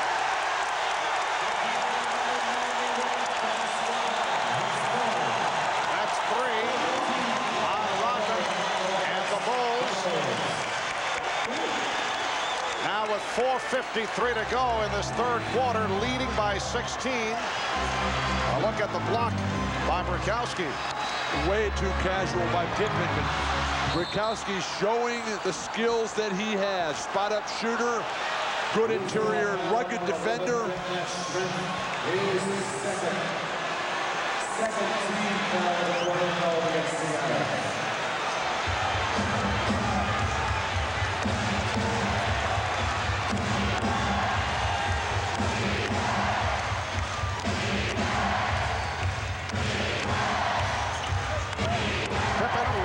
To Burkowski. Nice ball movement. Kukoc off the mark on a three-point attempt. Here comes Payton. He was looking for help and then was hit by Kerr. For the Bulls, their 5th team foul. Chicago has done nothing in this third quarter. They've come out, they've scored a total of 4 points. They're all standing around thinking that it's over. Now Seattle is just surging, roaring. The crowd is behind them. This is when they play their best, when their backs are against the wall, as they certainly are.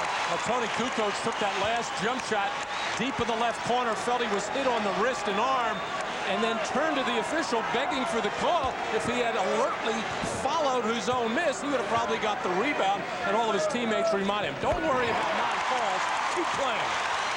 The Sonics have outscored the Bulls 14-4 in the third. It's down to a 14-point lead. Kemp knocked it out of bounds. Nice catch by Cindy Crawford in the front row. And there's Cindy getting herself involved in the game. Wearing the Dennis Rodman hat. Timeout has been called with 4:18 remaining in the third. The Bulls only 2 of 13 from the field in this third quarter. Well, the NBA and NBC Sports have teamed up and created the official website for the NBA Finals at finals.com. Game previews, player bios, video highlights, the latest news on the Bulls and the Sonics. Plus, during our NBC broadcast of the Finals, fans around the globe can interact with our very own cybercaster, Steve Snapper Jones. Busy at work, as you can see. He'll be online with commentary and answering fan questions during the course of the game. Check out the official website of the NBA and NBC Sports at finals.com.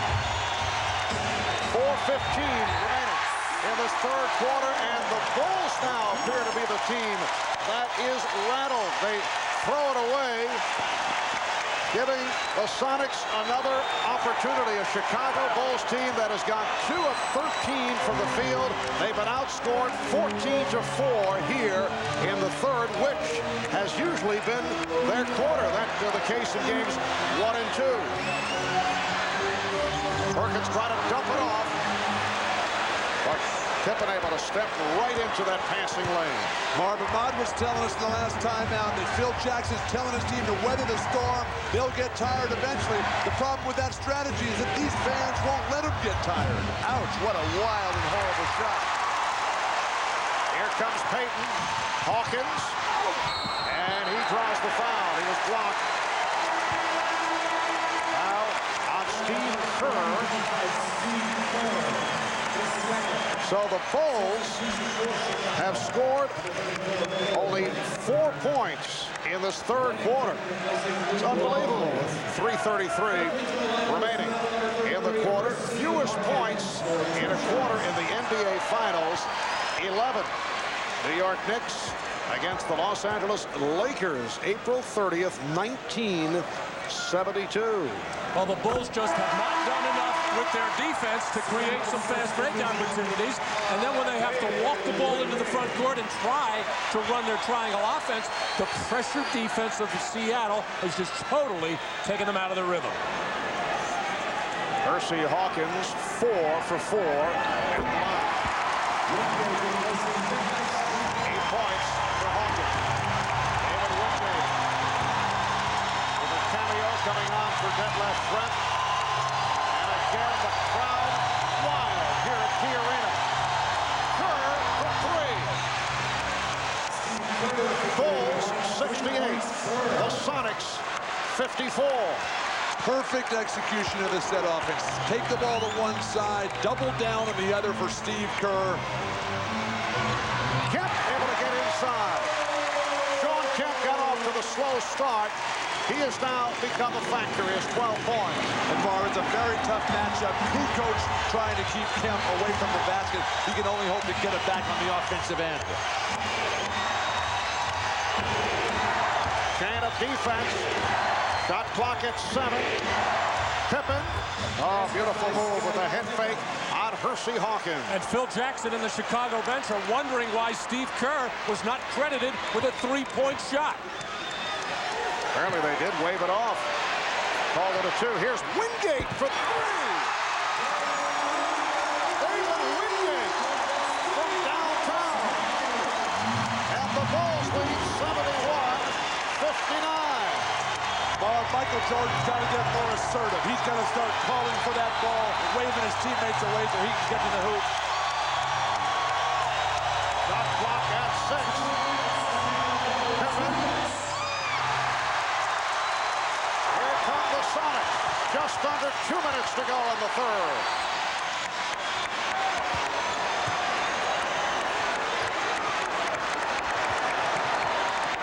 Now Payton posted. Facing the double team. The steal by Pippen. Kukoc chased by Perkins.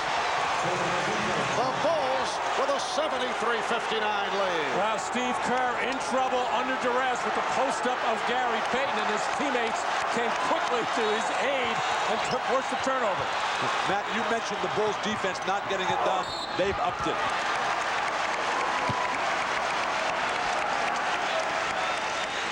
In that low post, Gary Payton, who has tortured all the short guards in the Western Conference, realized he's got Kerr, but the double team just leads to easy fast breaks. Foul committed by Weddington.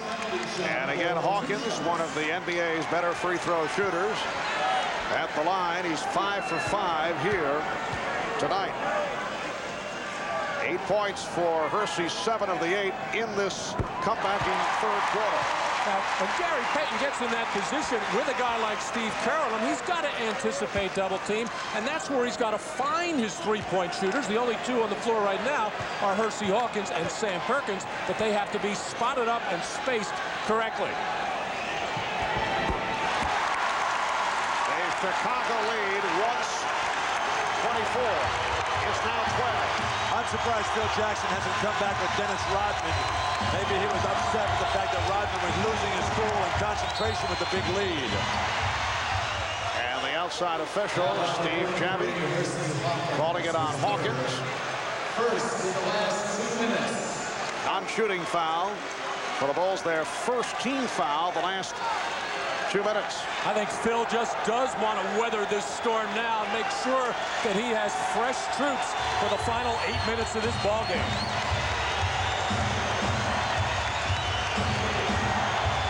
Kukoc watched by Kemp. Wingate is on Jordan.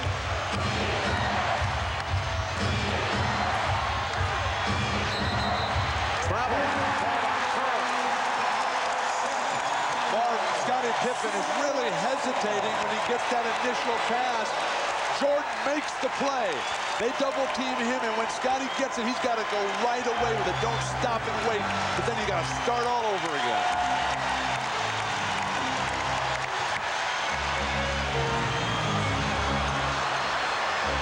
Down to 40 seconds remaining in the third.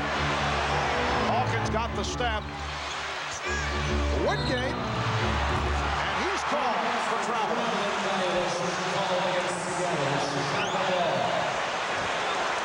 Mark, Seattle's right back in this game. Just down 12. The crowd is on the edge of their seats. You can just hear them, feel them breathing down on your necks here. The offense has really picked up. This is Seattle's Sonic basketball. But this is as tough and intense a defense that you'll see all season long from two teams on the same floor. Bill Wennington with a second field goal. It's the Bulls 75, the Sonics 61, 10 seconds to go in the third quarter. Down to 5. Wingate. And that is it for the third quarter. Seattle outscored Chicago 23-13 to get back into it. Trailing by 24 at the half, trailing by as many as 26. It is now a 14-point game. Bill Wennington with the corner jump a moment ago to extend that Chicago lead. Dennis Rodman sitting out a good portion of this third quarter. We'll be back with the fourth after these messages and a word from your local station. Copyrighted telecast of the National Basketball Association may not be retransmitted, reproduced, or rebroadcast without the express written consent of the NBA.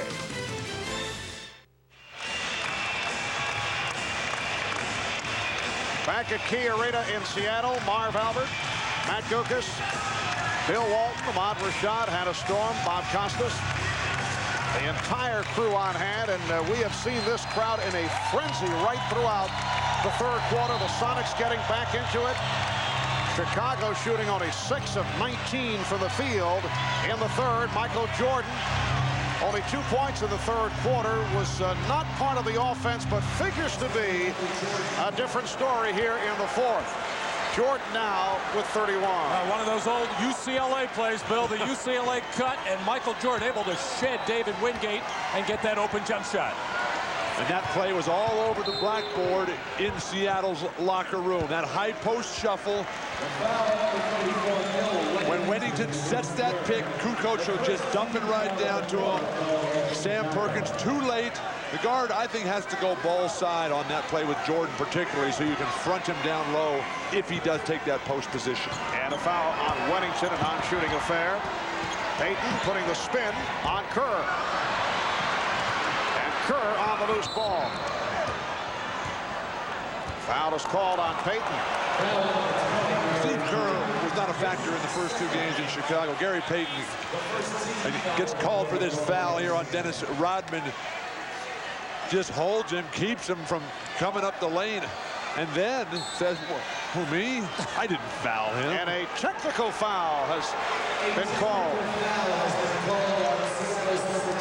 It's on Payton, who apparently had something else to say in the direction of Steve Javie. It's been a very tough series for Gary Payton. In game 2, he shot only 6 of 15. Game 1 played 47 minutes, only 6 of 17 from the field. And it's hard to understand what he could possibly be complaining about. He clearly grabbed Dennis Rodman. It was a good call. Bulls by 17. And Kukoc took the hit.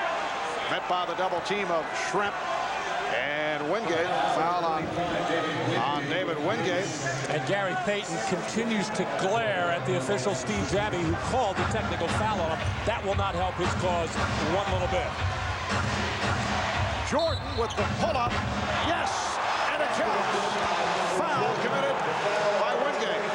And Jordan to the line. So kind of a restful third quarter for Michael Jordan, who is certainly right back to it. It just appears as if the Bulls and Michael Jordan can do whatever they want, whenever they want. Seattle comes back, plays their best basketball of the series in the third, and right away Michael Jordan says, hey, just give me the ball and get out of the way. Jumper in your face. And hey, Frank Bukowski was not a catalyst by any means, but he did give the Sonics a different look. More physical play and seemed to give the team a lift. I'm a little surprised he's not in there right now. And this call away from the ball. Rodman with a push on Kemp. That's 4 on Dennis Rodman. Dennis Rodman, who plays very tough low post defense and has that habit of snapping that neck back. Nobody ever hits him in the face when he does that. That was not a defensive foul on Dennis Rodman. And another one on Dennis Rodman. And that's 5 on Rodman. Luke Longley walking over to the scorer's table. He will come on for Rodman. Rodman and Kemp underneath the basket. Hard to see where that foul is on Dennis Rodman. Sean Kemp initiated everything. This points out the problem that Ron Harper not being available today, just not the regular rotations to keep Kukoc in the front court. But obviously the Bulls have managed despite that.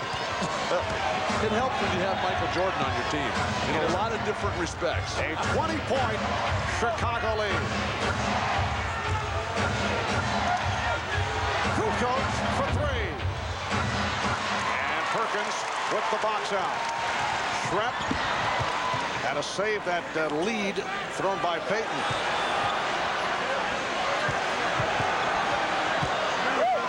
Here's Payton. Gary Payton with 12 points. He's in 5 of 12 from the field. The Bulls now lead by 18. You see this lineup for the Chicago occasionally with both Longley and Wennington on the floor, but I'm sure it won't be too long before Scottie Pippen re-enters. Absolutely, because the Bulls are so much better when they go small.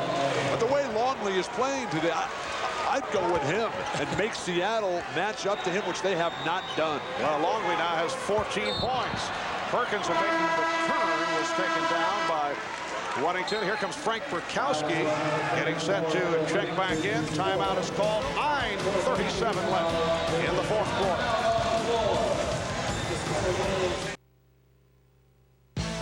Miller, where great taste runs in the family, brings you Miller Moments.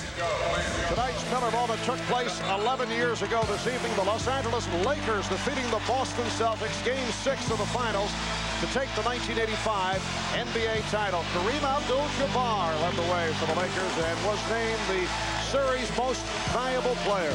In recognition of that moment, Miller Brewing Company will donate $1,000 to the Thurgood Marshall Scholarship Fund. And at 38 years of age, Kareem, the oldest player ever to win the MVP award. That was the 8th time the Lakers met the Celtics in the finals, and the first time that they ever beat Boston. 9.5 remaining in the fourth quarter. Game 3 of the NBA Finals. The season very much on the line for the Sonics, who are trailing here by 20 points. The Bulls with a burst at the start to take the energy out of the crowd. Michael Jordan with a sensational first half.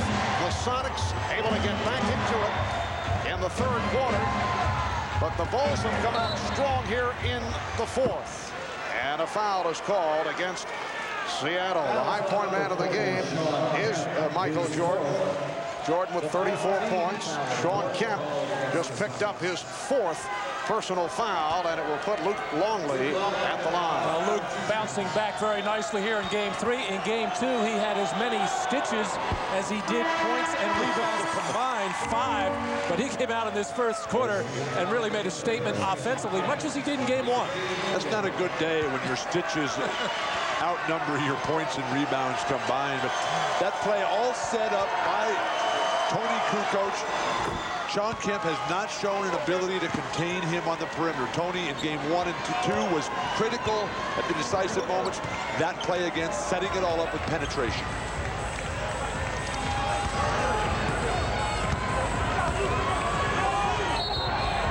And a knee offered up by Longley.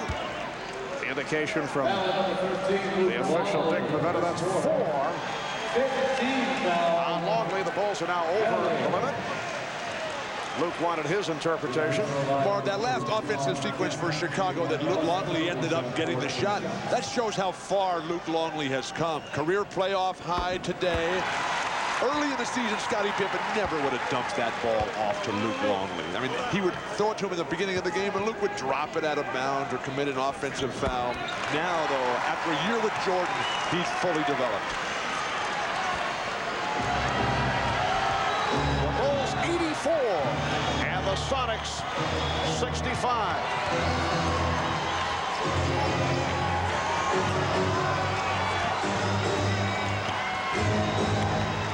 Down to 5 on the 24. Pippen for 3 with 2 seconds remaining on the clock. And Pippen, as soon as he came off the bench with Rodman going out with 5 fouls, Scottie gets a big rebound, a couple of nice passes, and a huge 3. Scottie Pippen with 12 points. And Scottie has done it once again in a number of departments. 8 rebounds, 8 assists. Although he has not shot well at 5 for 14. Marv with the Bulls. Oh, Longley off the penetration again. Kemp can't keep him under control. George Karl needs another timeout. What a game for Luke Longley. 17 points for the product of Australia. 7:55 to go in the 4th quarter.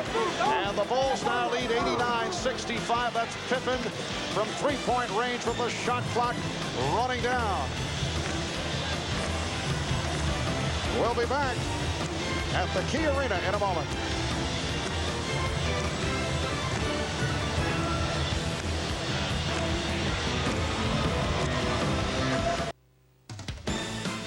The NBA on NBC is brought to you by Goodyear, #1 in tires. By Prudential, live well, make a plan, be your own rock. And by New Miller Beer, the brand new beer from Miller with big flavor that goes down easy. We are coming up on 7 p.m. here in the Pacific Northwest with just under 8 minutes to go in the 4th quarter. A reminder, following our telecast here on NBC, we invite you to tune to CNBC on your cable system for an NBA Finals post-game special. Our entire cast will be on hand to recount the game with highlights. We'll hear from some of the players. You'll see some of the press conferences as we look back at Game 3 here in Seattle. Gronkowski with a 2nd field goal. That's the NBA Finals post-game special immediately following the game on CNBC. The Bulls with an 89-67 lead. Longley. And he was fouled. Marvin, it's so special to watch this Bull team, which is truly unique in a lot of different ways. But when they pass the ball, when they get rid of the ball, they just keep moving. So many teams stand and watch. So many teams feel that or players, if they don't have the ball, they're not doing anything. These guys are always in motion, moving away, setting screens, coming back to the ball.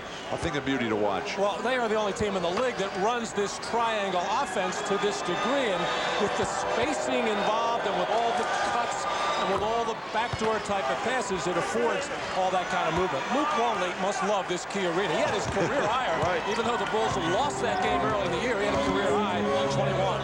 How about a career move? He's gone for the Minnesota Timberwolves, where he lost 67 games back in 91-92 to the NBA Finals. I think he likes Michael Jordan, not so much the Key Arena. Longley called for that tripping foul that put Gary Payton on the floor. Well, that's a good foul by Longley. Still sporting the bandage from the 5 stitches. The little guard comes in and sets the screen on you. You can't let that happen. And here's Dennis Rodman back. So Longley with a playoff career high of 19 points.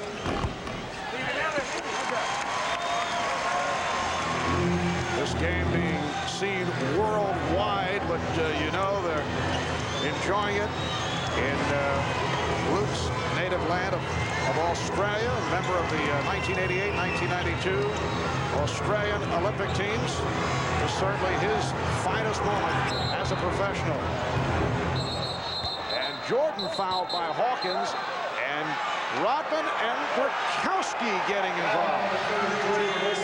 And Phil Jackson at the other end of the floor taking a very long look and now whistling to his team out there. He does not want Dennis to do anything that is not going to have him ready for a game 4. You just have your heart in your throat at all times when they get tangled up. And see, Dennis initiates all that by getting his arms tangled up underneath the other player and then makes it appear that in this case Frank Burkowski is doing the holding. And once again, with the game not in the balance, a 22-point lead. But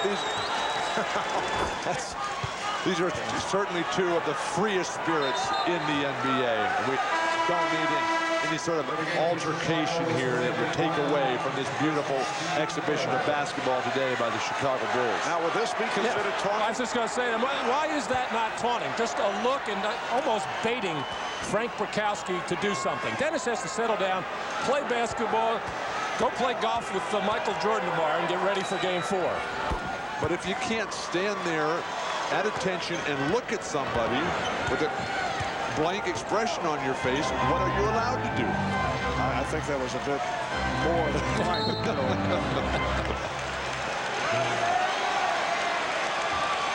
And a foul on Pippen. That is his 3rd.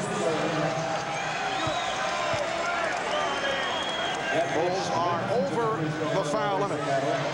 Coming into this NBA Final Series, all the Bulls were saying that, well, the 72 victory season is certainly wonderful. They're able to roar through the playoff, beating Miami and then New York and Orlando. But it wouldn't mean a thing. They felt it wouldn't mean anything until they, as Michael Jordan put it, completed the picture. And they are now playing for a place in NBA history. And they wanted to come up with an effort here tonight, at least in one of these games, that would be clear-cut, because they have felt that they have not played well against the Sonics, and they have certainly come through here this evening.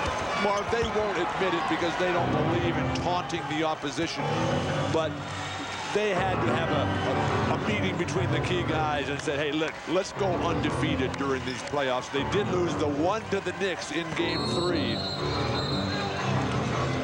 And again, Burkowski and Rodman come together, and the officials very quick to move to that scene. Burkowski with number 4. Rodman flashing to the ball. No need to overplay or try to deny him. Dennis is not looking to swing that sky hook across the middle. Gary Payton doing a lot of trash talking.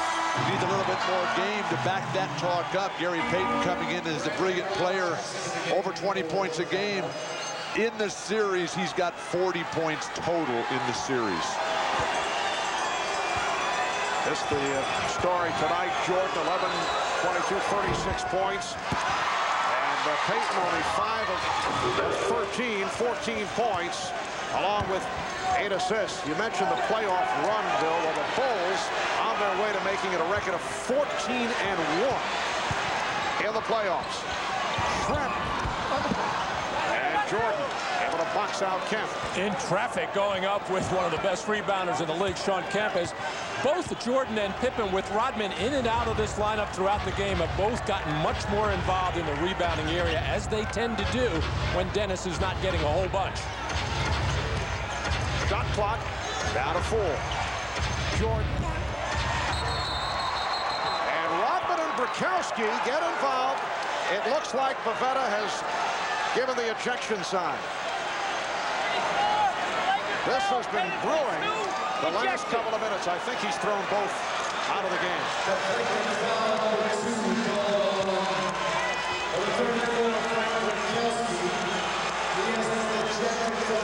Bukowski ejected, flagrant foul 2. I thought Pavetta indicated that both were tossed. Let's see. Well, this has been brewing ever since these two have gotten on the floor there, as this time Bukowski does get that forearm and elbow right into the Adam's apple of Dennis Rodman. But George Karl, who was ridiculing Rodman for all the things that he was getting away with after game 1, had nothing but praise for Dennis Rodman after game 2. I think we're going to hear more ridiculing after this one. Dick Pavetta gave a succession of thumbs, but apparently he was making it clear that it was Bukowski who was gone, and Rodman remains, and now he and Kemp are having words. Very difficult for George Karl to ridicule the starting power forward, leading rebounder in the series when you're down 3-0. 5:45 remaining in the 4th quarter.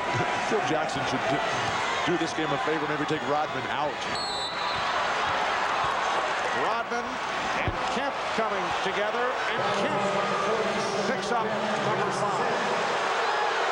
On the other hand, Phil Jackson may be enjoying the fact that Dennis Rodman has gotten into the heads of the Seattle players. And Michael Jordan just came over giving us a look as if to say he's kind of amused by it, but what's going on here? And Phil Jackson just peeking up at the clock again, wishing this thing would end without getting any further incident from Dennis Rodman. Phil Jackson, I'm sure, has already started thinking about Wednesday, and he knows he'll want to have Dennis Rodman on the floor. But Dennis is quick to point out that he has not thrown a punch in 10 years in this league. Bulls 96 and the Sonics 70 in a blowout. Sonics did rally, got within 11 with their surge in the 3rd quarter, but the Bulls picked it right back up in the 4th. Payton. We're coming up on 5 minutes remaining in the 4th quarter.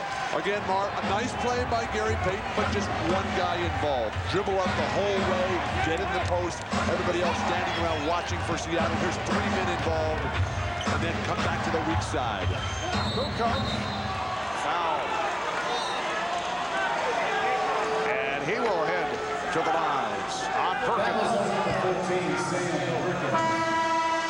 Bill Wennington checking in. Dennis Rodman very upset that he's the man going to the bench. And I'm sure Phil Jackson will breathe a sigh. Well, for Dennis, certainly a guy who enjoys the circus atmosphere that he has created. But there's no question that he has bothered the Seattle Supersonics, along with what has taken place on the scoreboard. That is a contributing factor.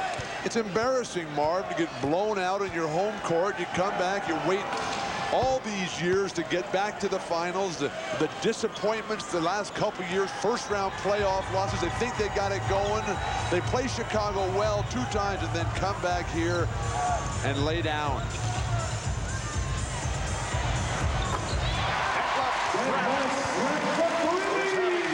Best game of this series, very quiet in games 1 and 2, 16 for Trent, and the Bulls now lead 98-75. The last time the Bulls were here in Seattle was back on November the 26th, and the Sonics beat the Bulls in a come-from-behind effort.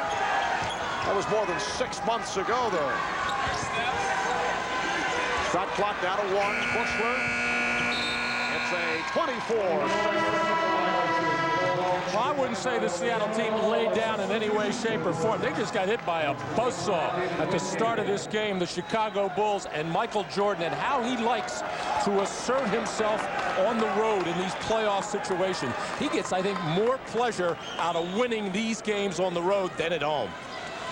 And Michael will sit it out the rest of the way. That's the final numbers, 11 of 23, 36 points. And he was 11 for 11 at the line. Foul committed by Randy Brown. For Michael Jordan, his high game in this series, and certainly feeling much better about things. He was very unhappy, very frustrated, but about the way he played and about the way the club played, although they beat the Sonics in game 2. And I'm sure it made him feel good and helped the whole ball club by getting after Tony Kukoc about those couple of times where he passed up some shots and jumping on Luke Longley about maybe feeling sorry for himself with those 5 stitches. And I think that definitely picked up those 2 players, and I think it woke the rest of the ball club up as well. Plus, they've found their rhythm now. They're back to playing every other day now, which is the regular NBA schedule. That long layoff really did hurt them. Nice passing, Scottie Pippen. And Bill Wennington is 3 for 3. He's given the Bulls a 100-78 lead with 3.5 remaining in this 4th quarter. Game 4 here on Wednesday night. 9 o'clock Eastern time, 6 out in the West. Phil Jackson now has Randy Brown and Doug Bushler on the floor, along with Scottie Pippen, Tony Kukoc, and Bill Wennington. But Mark, look how it keeps going. The flow is still there. Dribble away, pass back up top, screen away, pass to the weak side, spot up jumper. And Randy Brown is 2 for 2, including a 3 earlier. He has 5 points. Bulls 102-78 over the Sonics. We mentioned coming into tonight's game that only 2 teams have ever come back from a 2-0 deficit foul on Kukoc to win in the NBA Finals.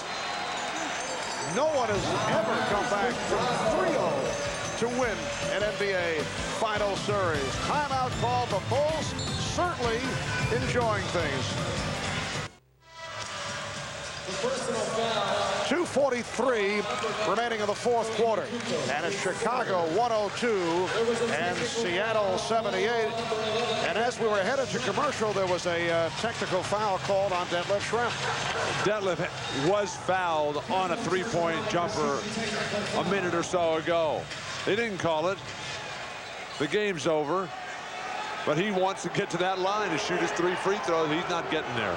3-point shooting has been a major problem for the Sonics throughout this series, and give the Chicago defense a lot of credit because they have challenged most of them. Obviously, Randy Brown got a piece of the arm on Schrempf on that one, just going by that reaction. But Chicago probably has figured this kind of defense out more than any other team in the league. They will live with some post-up scoring from a guy like Kemp or a guy like Shaquille O'Neal, but they do not want to let the good 3-point shooters get off and get going and then get other people involved and get second shot opportunities, and it has worked to perfection throughout these playoffs. But the versatility of the Bulls, Matt, allows them to change that to whoever they're playing against. The reason that you think you have a chance in the post-up game is that's where they have Longley, that's where they have a short power forward in Dennis Rodman and a poor interior defender in Tony Kukoc.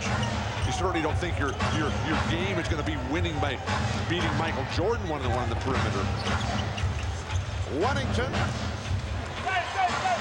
Steve Scheffler, and Eric Snow, seldom used players by the Sonics, have taken the floor. So George Karl emptying his bench in these final minutes, and we have now reached garbage time. I don't know, is that possible in the NBA Finals? I guess it is. 2 minutes to go. The Bulls with a 103-80 lead, on their way to making it 3-0 in this best of 7. Steve Kerr going to the left hand. Movement without the ball, a thing of beauty. Schrempf 105-82.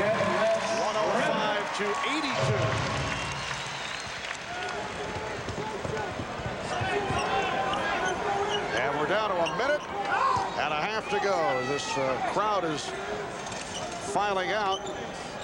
They have waited to the last few moments. Bushler able to drill it. This capacity crowd of better than 17,000 staying to the very end despite the fact that the home team has been rocked solidly.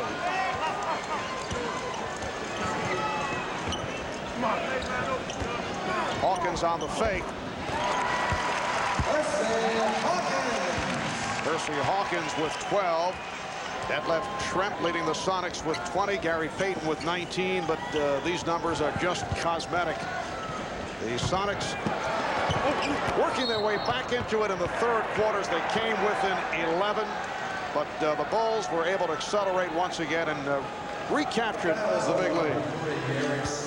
Bushler to the line, fouled by Eric Snow, the rookie from Michigan State. Well, it has been a roller coaster ride for these Seattle fans over the last 3 years. The getting knocked out in the first round, the last couple, and then looking like they had that Utah series well in hand, losing game 5 here at Key Arena, getting blown out at Salt Lake in game 6, and then barely hanging on to win game 7. So this crowd has been tantalized and teased. Here's Brown, fouled, hit by Snow, and Randy Brown will go to the line. And again, the questions will surface regarding that man, George Karl, who certainly has not been happy about his contract situation. George Karl did have his contract extended for next year. Would like to have that long-term extension. Of course, Phil Jackson, his contract up at the end of this season. No extension there yet. Down to a half minute remaining in the fourth quarter.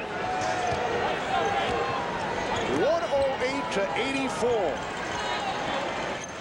Wingate.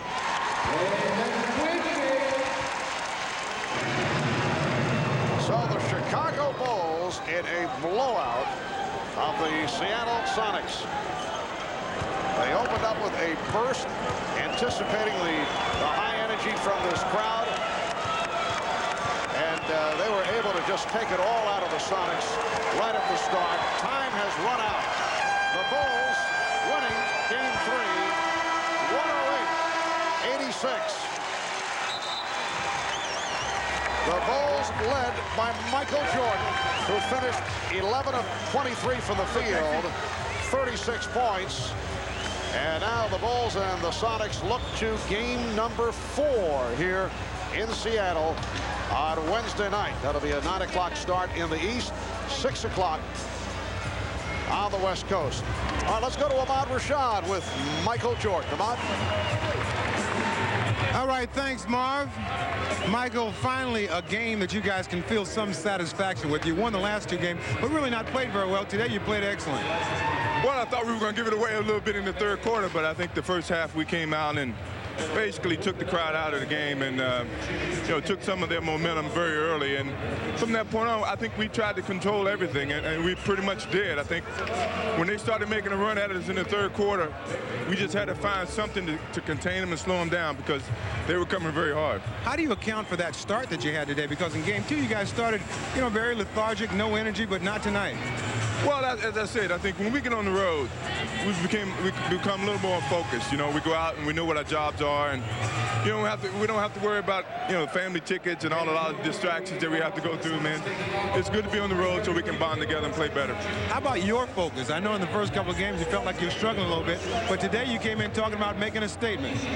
Well, I know this is the Gloves home, and I wasn't going to verbalize any kind of confrontation with them. I was just going to come out and play and let my basketball do all my talking. And I know that the crowd can get very hostile, but me personally, these are the things I like to play at, in the atmosphere that I like to play at. Just come in and focus on basketball and block everything else out. All right, Michael, thanks a lot. Great game. All right, let's go over to Jim Gray, who is with Dennis Rodman. All right, thank you very much, Ahmad. Dennis, you came out and you crushed him in the first 10 minutes of the game. Was that the game plan? Michael Jordan said before the game that's what needed to be done. Well, I look at it like this, you know, all night long I've been saying, you know, I couldn't sleep. I said, we got to get this game. We have to get this game. And Michael, I figured Michael come out and do his job, and the rest of the supporting guys did theirs too. 3-0. No team in NBA history has ever been able to come back from that deficit. Is this one effectively over? I wouldn't say it's effectively over. I just think that, you know, Seattle have totally got out their rhythm, out their game, because all they're doing now is trying to mess with me, try to get in my head. But they don't understand, though. You can't mess with the master. You can't mess with the master. Well, there was an awful lot of talk going on between you and Sean Kemp and Gary Payton. What exactly was being said and going on in Bukowski as well? I think George called just basically bringing Bukowski in and try to mess with me. But you got to understand something. It's the difference between trying to come out there and play basketball and be physical and doing your job, and they're not doing that right now. All they're trying to do is trying to be physical. That's not their game. Will it be a long 3 days for you guys? Is it going to be hard for you to remain concentrated and trying to wrap this thing up? I didn't play all night tonight, so I'm ready to go tomorrow. And the next day, I'm ready to go. Let's do it. Let's do it. Let's get it over with. Hello, Dennis, congratulations. Let's go back to Marv Albert. All right, Jim, you can't mess with the master. We take that away from game number 3. We'll be right back in Seattle after this.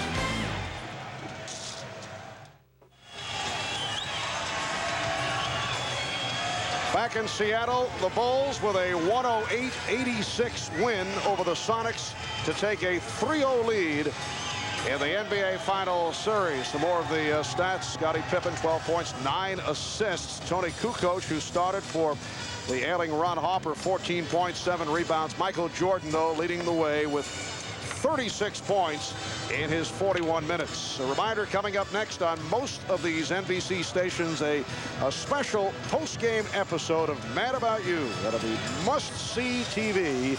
That is coming up next. Some closing comments from Matt and Bill. What about that Chicago defensive effort right from the start? Well, Marv, we were talking about it earlier, how good it's been in the third quarter and the fourth quarter, especially throughout all the playoffs. Well, it was excellent in the first quarter, getting off to that big lead, 34-16, and continuing to be harassing defensively and forcing those turnovers, forcing 21 turnovers, as everybody put it together, led, of course, by Michael Jordan. And as Dennis Rodman pointed out, through some other philosophical thoughts that were mentioned to Jim Gray, the Bulls have just taken the Sonics right out of the rhythm. They're not playing their usual game, except for that period defensively where we saw them swarming all over the court in the third quarter. But, Marv, that was more of a scramble. Now, Seattle has to remember that they're a very good team that is unfortunately matched up against a truly great team, maybe the greatest team in history. And they have to look at this in the big picture, the long term. Still with young stars, don't lose your poise, don't lose your composure. Try to keep everything together, keep the fans interested and with hope, and then learn from this. Learn, Marv, how hard Michael Jordan has sacrificed to work to get to where he is right now. That's the mission and purpose for Gary Payton and Sean Kemp the rest of the way. Let's take a look at the scoring totals. The Bulls with a balanced attack. Jordan with the 36.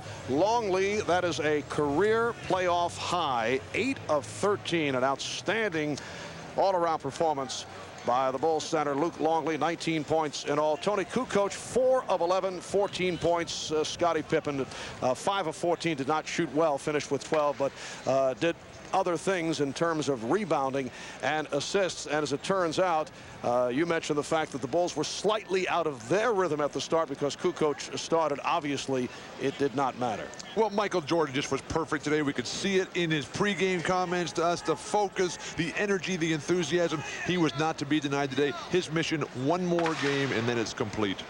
All right, so it will be game number 4 for that one more game here on Wednesday night. If the Bulls are able to win it, the Sonics will try to stay alive and hope to force it to a 5th game back here on Friday night.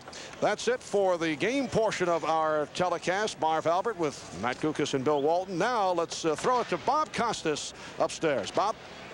Okay, Marv, thanks a lot. I guess now we can begin calling them the Inevitables, up 3-0. It's only a matter of when they close it out. They have 2 shots at doing it here in Seattle. If Seattle can win 2, obviously they would force a 6th game back in Chicago. That doesn't appear likely at this point, so it appears that if Chicago wins their 4th championship, they will do it for the 3rd time out of those 4 titles on the road. Only once against Portland in 1992 did they finish it on their home floor. They have a mission on Wednesday, not just to win the championship, but to complete the sweep and stake another claim to greatness.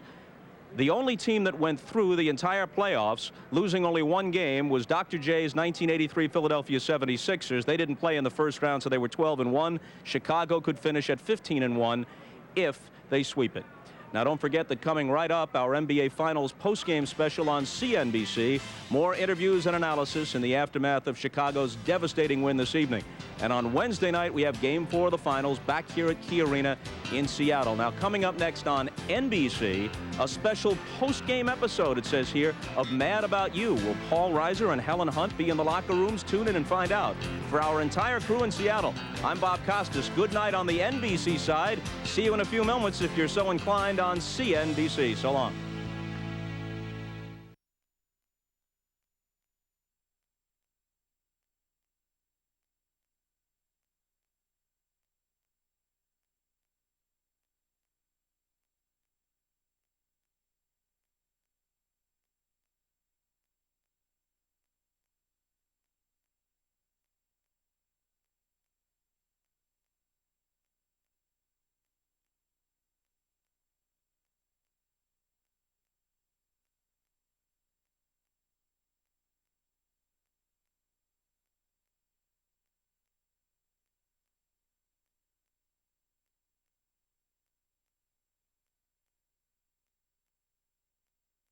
We now join NBC Sports. This is the 1996 NBA Finals postgame show. Now your host, Bob Costas. So the Chicago Bulls are up 3-0, 108-86 over the Sonics here at Key Arena in Game 3. Michael Jordan got 27 of his 36 in the first half. The Sonics made a run late in the second quarter and in the third quarter to get close, but they could never get it inside double digits, and eventually the Bulls prevail 108-86. Bob Costas back upstairs here with Peter Bessie and Julia Serving. Well, what can you say? The first couple of games the Bulls were able to win, but tonight they just about unveiled the full arsenal. I think, Bob, that they finally showed who they really are. You know, I was thinking before this game, well, what did Seattle learn in the first two games? Do they need to trap a little bit more? In Chicago, they trapped once the press was broken. You know, they just retreated to guard the basket. When they came home to Seattle, would they trap multiple times, a second time, a third time, as they did so often during the season? The Bulls had all that go right out the window because Seattle was cold in the beginning. The Bulls were determined to try to win this game in the first 10 minutes, and I think that's exactly when they won it. Peter. I think it's last year's Magic Rockets series all over again. The team that hasn't been there doesn't understand what it takes to get the job done. The Sonics now learning that every possession is meaningful, the fever pitch that it takes, the demonic defense, the precision, the execution, all these things they'll remember if they ever get back here again. Folks, if you watch the broadcast on NBC, and I assume if you're interested enough to watch a post-game show on CNBC, you probably watched the game itself on NBC, then you saw plenty with Dennis Rodman. He got the pregame. He got the halftime. Let's give him the hat trick. Here he is on the postgame with Jim Gray. Thank you very much, Bob Costas. Well, Dennis Rodman, you now go up 3-0. What will go on now in the next 72 hours? It's going to be difficult to concentrate. You're just right there on the edge. I'm going to watch a lot of game tapes. I'm going to watch a lot of game tapes till the day comes. I'm just ready to go. I'm focused. I'm ready to go. I want to end this now. How different does this feel than the two that you won with the Detroit Pistons? It feels a lot different because I didn't really appreciate what it means to be appreciated as world champion. Now it's totally different. Now I know what's going on. I know what it means. And now let's go out there and do it. Last year, it seems as though with San Antonio, you were a dislikable figure. It seems as though certainly Chicago has taken to you and now the rest of the country. Have you done something consciously to try and earn the respect of everyone? I haven't done anything. I've just been myself, individual. I can't be like all the rest of these people here and try to be something that I'm not. And, you know, if what you see is what you get. If you don't like it, that's your tough luck. But I'm just trying to go out there and play for the people, make people happy. That's it. What were you saying to all of the Sonics? You had almost a verbal confrontation with everybody on the team, particularly Bukowski. I love that. I love getting people Michael's head, and George Carr tried to get in my head. He's a great coach, but he got to understand something. He don't have the guys on the bench that's mentally tough enough to handle what I got to say and do out there. So you better prepare yourself and study for the next 72 hours. Even Michael gave you a hug. We haven't seen Michael have physical contact with you since you guys won 70 games. What did he say when he put his arm around you? You know, he said, no one really appreciates what you really bring to this game.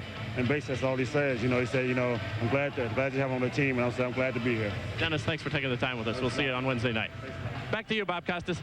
All right, Jim, thanks a lot. Well, all of us must respect the play of Dennis Rodman on the court, but now I learn that he is something of a Henry David Thoreau figure of the late 20th century in terms of being an icon of individualism, and we're all heartened to learn that. But your thoughts on his play tonight? Well, my thoughts, period. You know, I don't think the things he does off the court has necessarily any positive social redeeming value, but on the court, he is a force to be reckoned with, and you see the confidence exuding from him now. I don't think that all the Bulls are going to walk around with their chest out, you know, thinking that it's done, even though history says something different. I think they're still going to maintain their modesty and try and respect the Sonics as they've respected every team in the league while they're beating on them. We're going to hear from Nate McMillan, who spoke with Hannah Storm a moment ago. But before we do, a quick thought here from you. Well, the Bulls got bumped last year by Orlando. The difference between last year and this year, with the Bulls being one victory away from a championship, is the fact that Michael Jordan came back in shape, had a conditioning program in training camp, and Dennis Rodman. He can't be outworked. He is the presence that they lacked last year on the boards and defensively. Well, the view from the bench couldn't have been pretty from the perspective of Nate McMillan, who was sidelined by injury and watched in street clothes, and immediately after the game, he spoke with our Hannah Storm. Here it is. Thanks, Bob. Nate, it seemed as if this game was won from the very beginning by the Chicago Bulls. What happened in the first half that enabled them to get out to that huge run? Well, I think they just came out and played very aggressive. This team is a very experienced team, and they wanted to make a statement early in the game. And Michael and those guys got off to a very aggressive start. They started Kukos, which sort of threw us a curve at the beginning of the game and gave them more offensive power. And they just got off to a good start. They shot the ball well. The defense was there, and our shots wasn't falling early in the game. You've just come out of the locker room. What was said after the game? Well, the thing is, we have to continue to believe. I think it seems to me that we're giving these guys too much respect. It's sort of difficult to get upset or go out with an attitude against Michael and Scotty and those guys because they're not physical or dirty players. But I think we're giving them a little bit too much respect. You know, we're not bumping and grinding. We're a physical team, and right now we don't have that into our game. And they're out there executing and just picking us apart. They've done a tremendous job also when you look back on the 3 games neutralizing Gary Payton. How much of that has to do with you being unable to play? How much of that has to do with their defense? Well, I think it's me all together. You know, with me in the lineup, Gary's free to roam, get up and down the floor. I'm able to run the point, get the ball to him so he can get out into the early offense and just create his shots. But right now, with me out of the game, he has to handle the ball the whole game, and that's taken away from his game. The steals are not there. I looked up, we only had 3 steals, so I help in that way too. But you know, we got to find a way to get our transition going, and right now we don't. No team has ever come back from a 3-0 deficit. At this point, is there any realistic hope of you doing that, or are you just looking to Game 4 and the pride of this franchise? Well, it's always hope. You know, we still have a game to go. We have 2 games left here. The thing is, we have to win. We have to win now. You know, that's what it comes down to.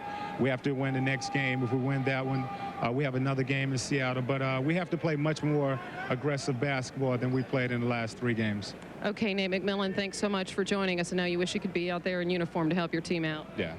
All right, thanks. Bob? Okay, Hannah, I guess one way to describe this series for the Sonics, McMillan and strife. Susan St. James. We should get a bonus for doing something like that.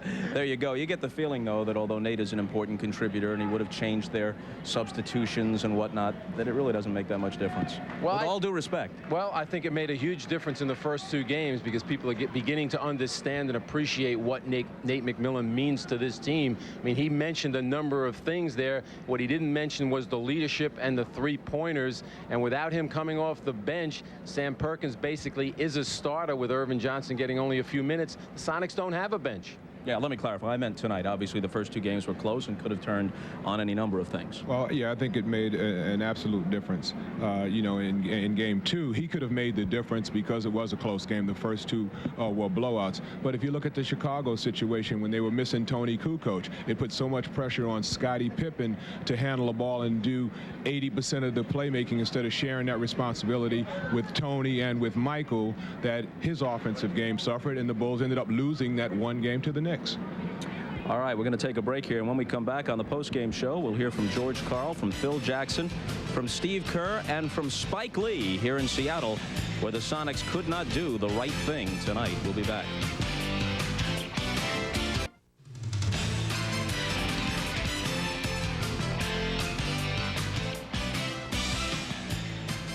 Back in Seattle, where the Bulls blew out the Sonics, took a 3-0 lead in the series. As you know, Dennis Rodman removes his jersey after each game. And who got it tonight or this late afternoon in Seattle? Let's take a look. Do we have that footage? Cindy Crawford was in attendance at the game. And there she is. The lucky winner of the souvenir, or recipient of the souvenir. Dennis Rodman's road jersey belongs to Cindy Crawford after the Game 3 victory. And now we go to Steve Kerr and his post-game thoughts. All right, thank you very much, Bob. I'm joined by Steve Kerr. Steve, you just came out of the locker room. What's the feeling back there, just 1 game away from this historic run?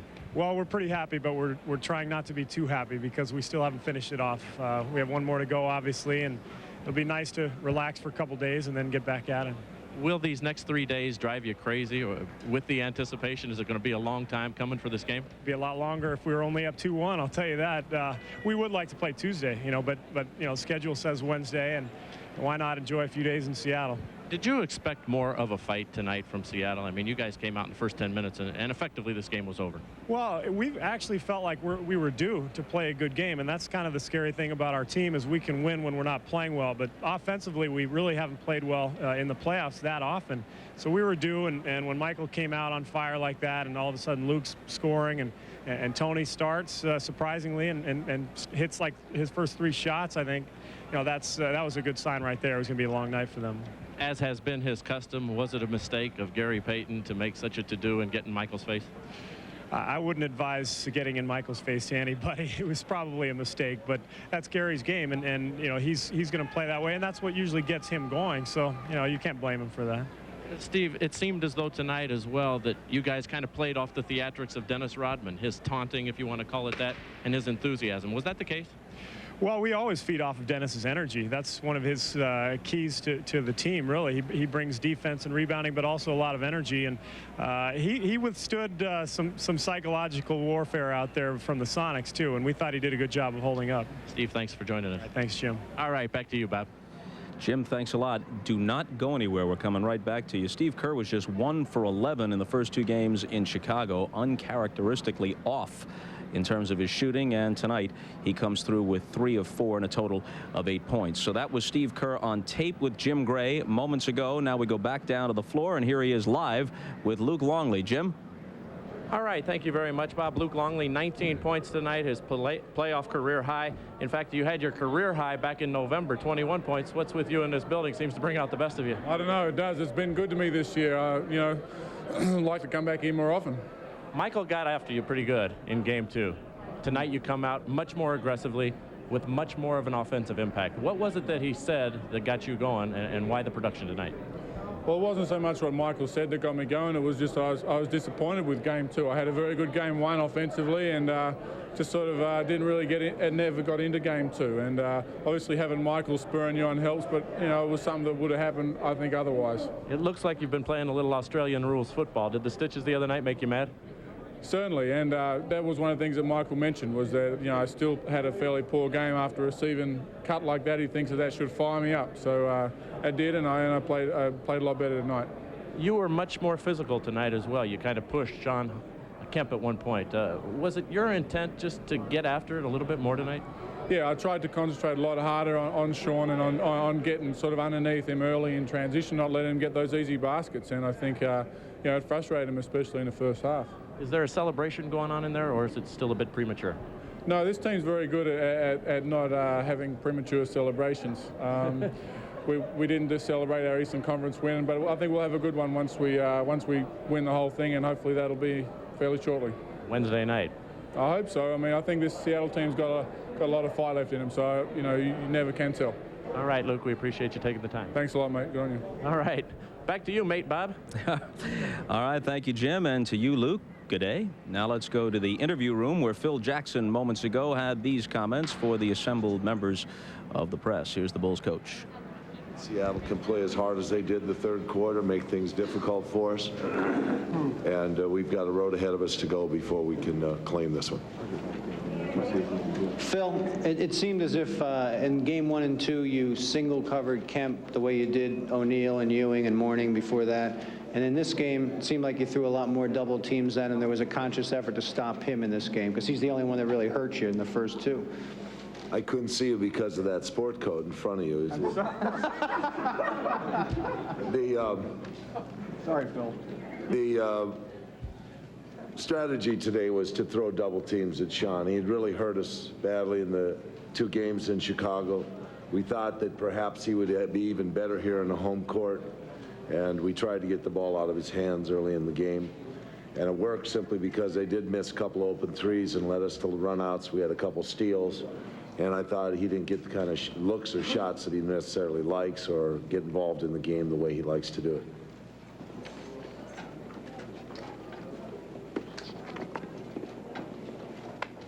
Do you think that there are teams in this league right now that have any type of mental capacity in these playoffs to understand what playoff basketball is about? And do you think that with Jordan and Pippen and Rodman, you really have a monopoly on that in this league at this time? You know, that's a grandiose question to answer, and I'd hate to be a pompous ass by answering it and saying that, no, there is no other team. But the thing that's impressive, I think most impressive to a coach like myself about the team that I've been able to coach this year is the fact that they go on the road and they're a better basketball club on the road. For some reason or other, the resiliency of this basketball club steps up. And that is the true mark of a championship team. And I'll say it, it's happened before. I've seen it happen when the Pistons were a championship team, the Bulls were a championship team in the 90s. And they seem to have a chemical bond that really strengthens their unit. Phil, you've done a real good job of dealing with Dennis's performance over the year. And you guys were in such control of the game. Why didn't you let it get stupid at the end? Well, you know, I felt that Bukowski come out in the third quarter and accomplished what he brings to the game, a very physical, kind of intense scrum activity out there. And Dennis stayed pretty strong throughout that period, but there was a few things that were just too many confrontations. I didn't like what was going on, and I didn't want the game to disintegrate. I don't think it's fair to the game itself to let it disintegrate that way. And Dennis had a little trouble holding his head today, but I thought he did a real good job overall. Luckily, we had switched from the broadcast to the cable side before Phil Jackson made reference to the possibility of appearing to be a pompous posterior, or words to that effect. Perhaps Phil aware that he was on the more liberal airwaves of CNBC than NBC, but you have words of praise that will play on any broadcast outlet for him, right? Question? I'll tell you, though, talking about Phil Jackson, he's so far ahead of everybody. The way he and his staff are adjusting. While I take it back, they set the mode, and then everyone has to adjust. And while the Sonics are trying to adjust to Gary Payton being defense, he switches it, and defense is Sean Kemp. So his staff and Phil deserve a lot of credit. So you don't buy the idea that just because you have the best horses, you can't be the best coaches. Not anybody would have won 72 games, not just anybody with this team. You've got to be very prepared, and this staff is very prepared, best in the league. Okay, we're prepared with more interviews. We'll hear from Spike Lee and George Karl, among others, when we come back. 2-8.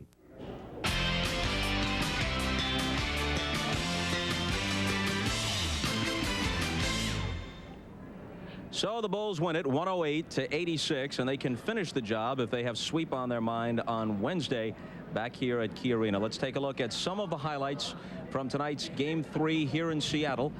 Pick it up from the start. Ron Harper, normally a starter, with a sore knee. Tony Kukoc opens instead. No matter, Chicago gets off quickly. Michael connecting for 3 of his 12 in the first quarter.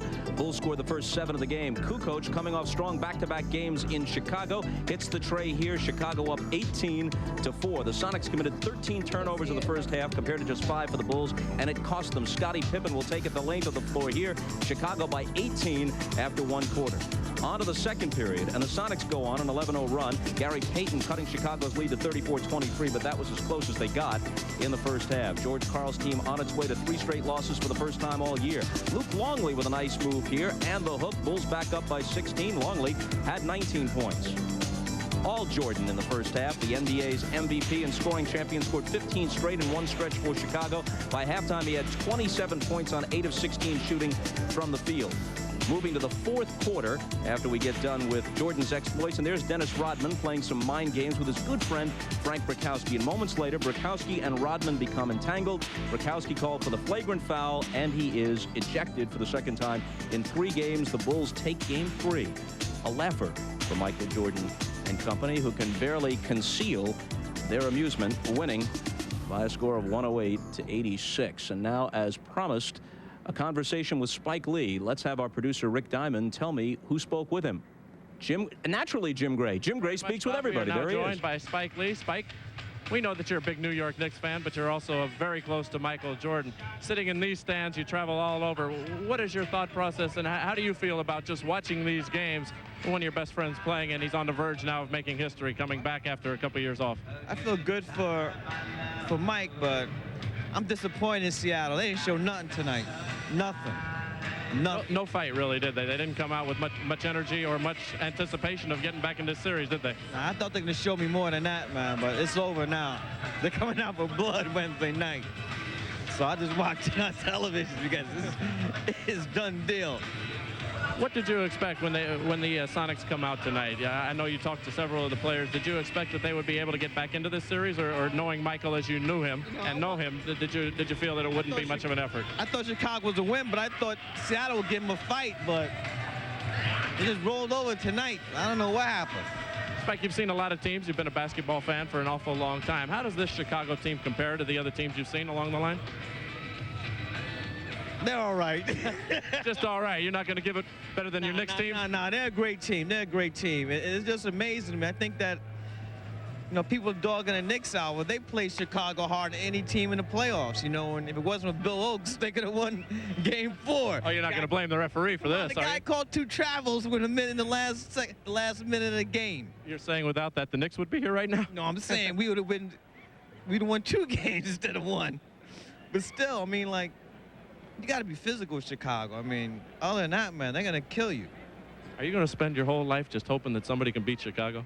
Hey, we get Barkley next year. We got to be. I want to be Michael before he retires. Well, there's been a lot of talk. Do you feel as though Charles Barkley or Juwan Howard, or what is the answer coming into New York? We're getting somebody. Reggie Miller, Allen Houston, Barkley, or Juwan. We're getting somebody. I'm going to be ready next year. Were you happy with the decision to keep Jeff Van Gundy? Yes, I'm glad they signed him. Don Nelson, that was the wrong move. Wrong move. And on top of that, they're still gonna raise the ticket prices next year to $1,250. Hey, that's a lot of money for a game. That's what's that? $3,000 a game. Somehow, I don't think you'll be canceling. Nah, because there are people waiting for my seats. I'm gonna keep on trying. Maybe you'll be able to cancel a little penny seat. That may be a little too much to pay. All right.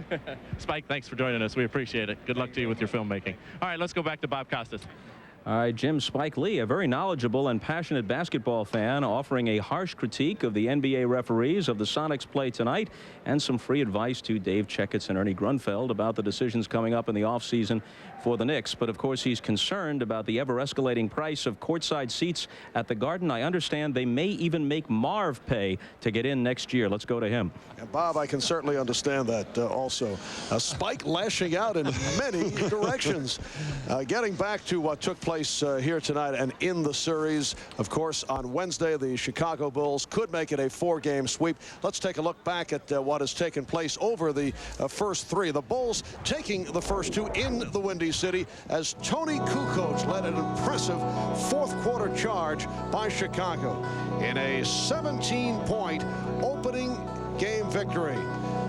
Kukoc on fire, and then in game 2 was Dennis Rodman controlling the boards, 11 offensive rebounds to tie a finals record. Tonight, Michael Jordan off to the quick start, and Jordan came out, did it in the first quarter as the Bulls were able to blister the Sonics in the opening quarter, and he finished with a game high of 36 points. Michael showing the entire arsenal, finished strong, and then enjoyed watching the final minutes at the bench as Phil Jackson was able to shuffle things down the stretch. A look at Michael's performance.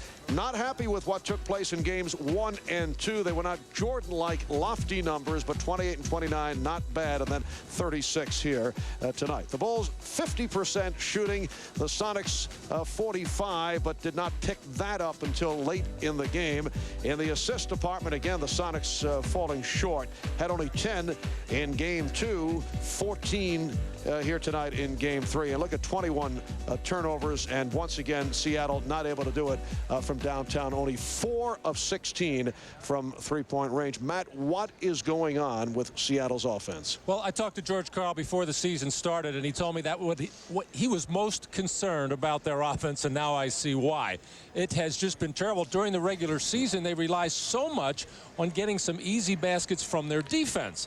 Well, you don't do that against a team like Chicago because they take care of the ball and their transition defense is good. But in the half court, Seattle is just not disciplined enough, not crisp enough, and they just don't seem to have a plan. All right, now the Bulls get through the long layoff concern for game 1, the concern of overconfidence for game number 2, and for game number 3. What is Phil Jackson going to come up with a theme in game number 4? Marv, for Phil Jackson and the Chicago Bulls, it's all about the challenge of being perfect. That's what Phil Jackson has meant to this Bull franchise since he took over. He's got them to this threshold. Now they've got a chance to make NBA history. Look for them to come out on fire. All right, let's go back upstairs to Bob.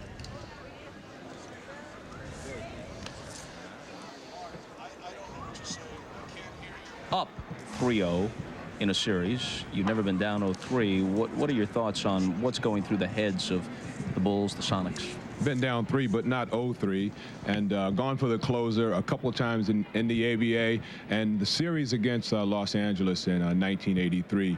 We won the 3rd game in LA. We had 2 or 3 days before it was time to play, and let me tell you, the game can't come fast enough. You get so antsy, you want to go out to playgrounds and play against kids just to keep your game sharp, and then the day comes, and if you're a good player, you know that no matter how far you're down, you're going to win that game because history is on your side. Okay, they've got to wait about 72 hours or so, but they can go for the sweep on Wednesday. For Peter Vesey and for Dr. J and our whole crew, a reminder that game 4 of the NBA Finals, the Bulls and Sonics from Seattle, will be Wednesday night at 9 o'clock Eastern Time as the Bulls try to complete the winningest season in NBA history with a sweep of the Sonics. For our entire NBC crew, Bob Costas, so long from Seattle.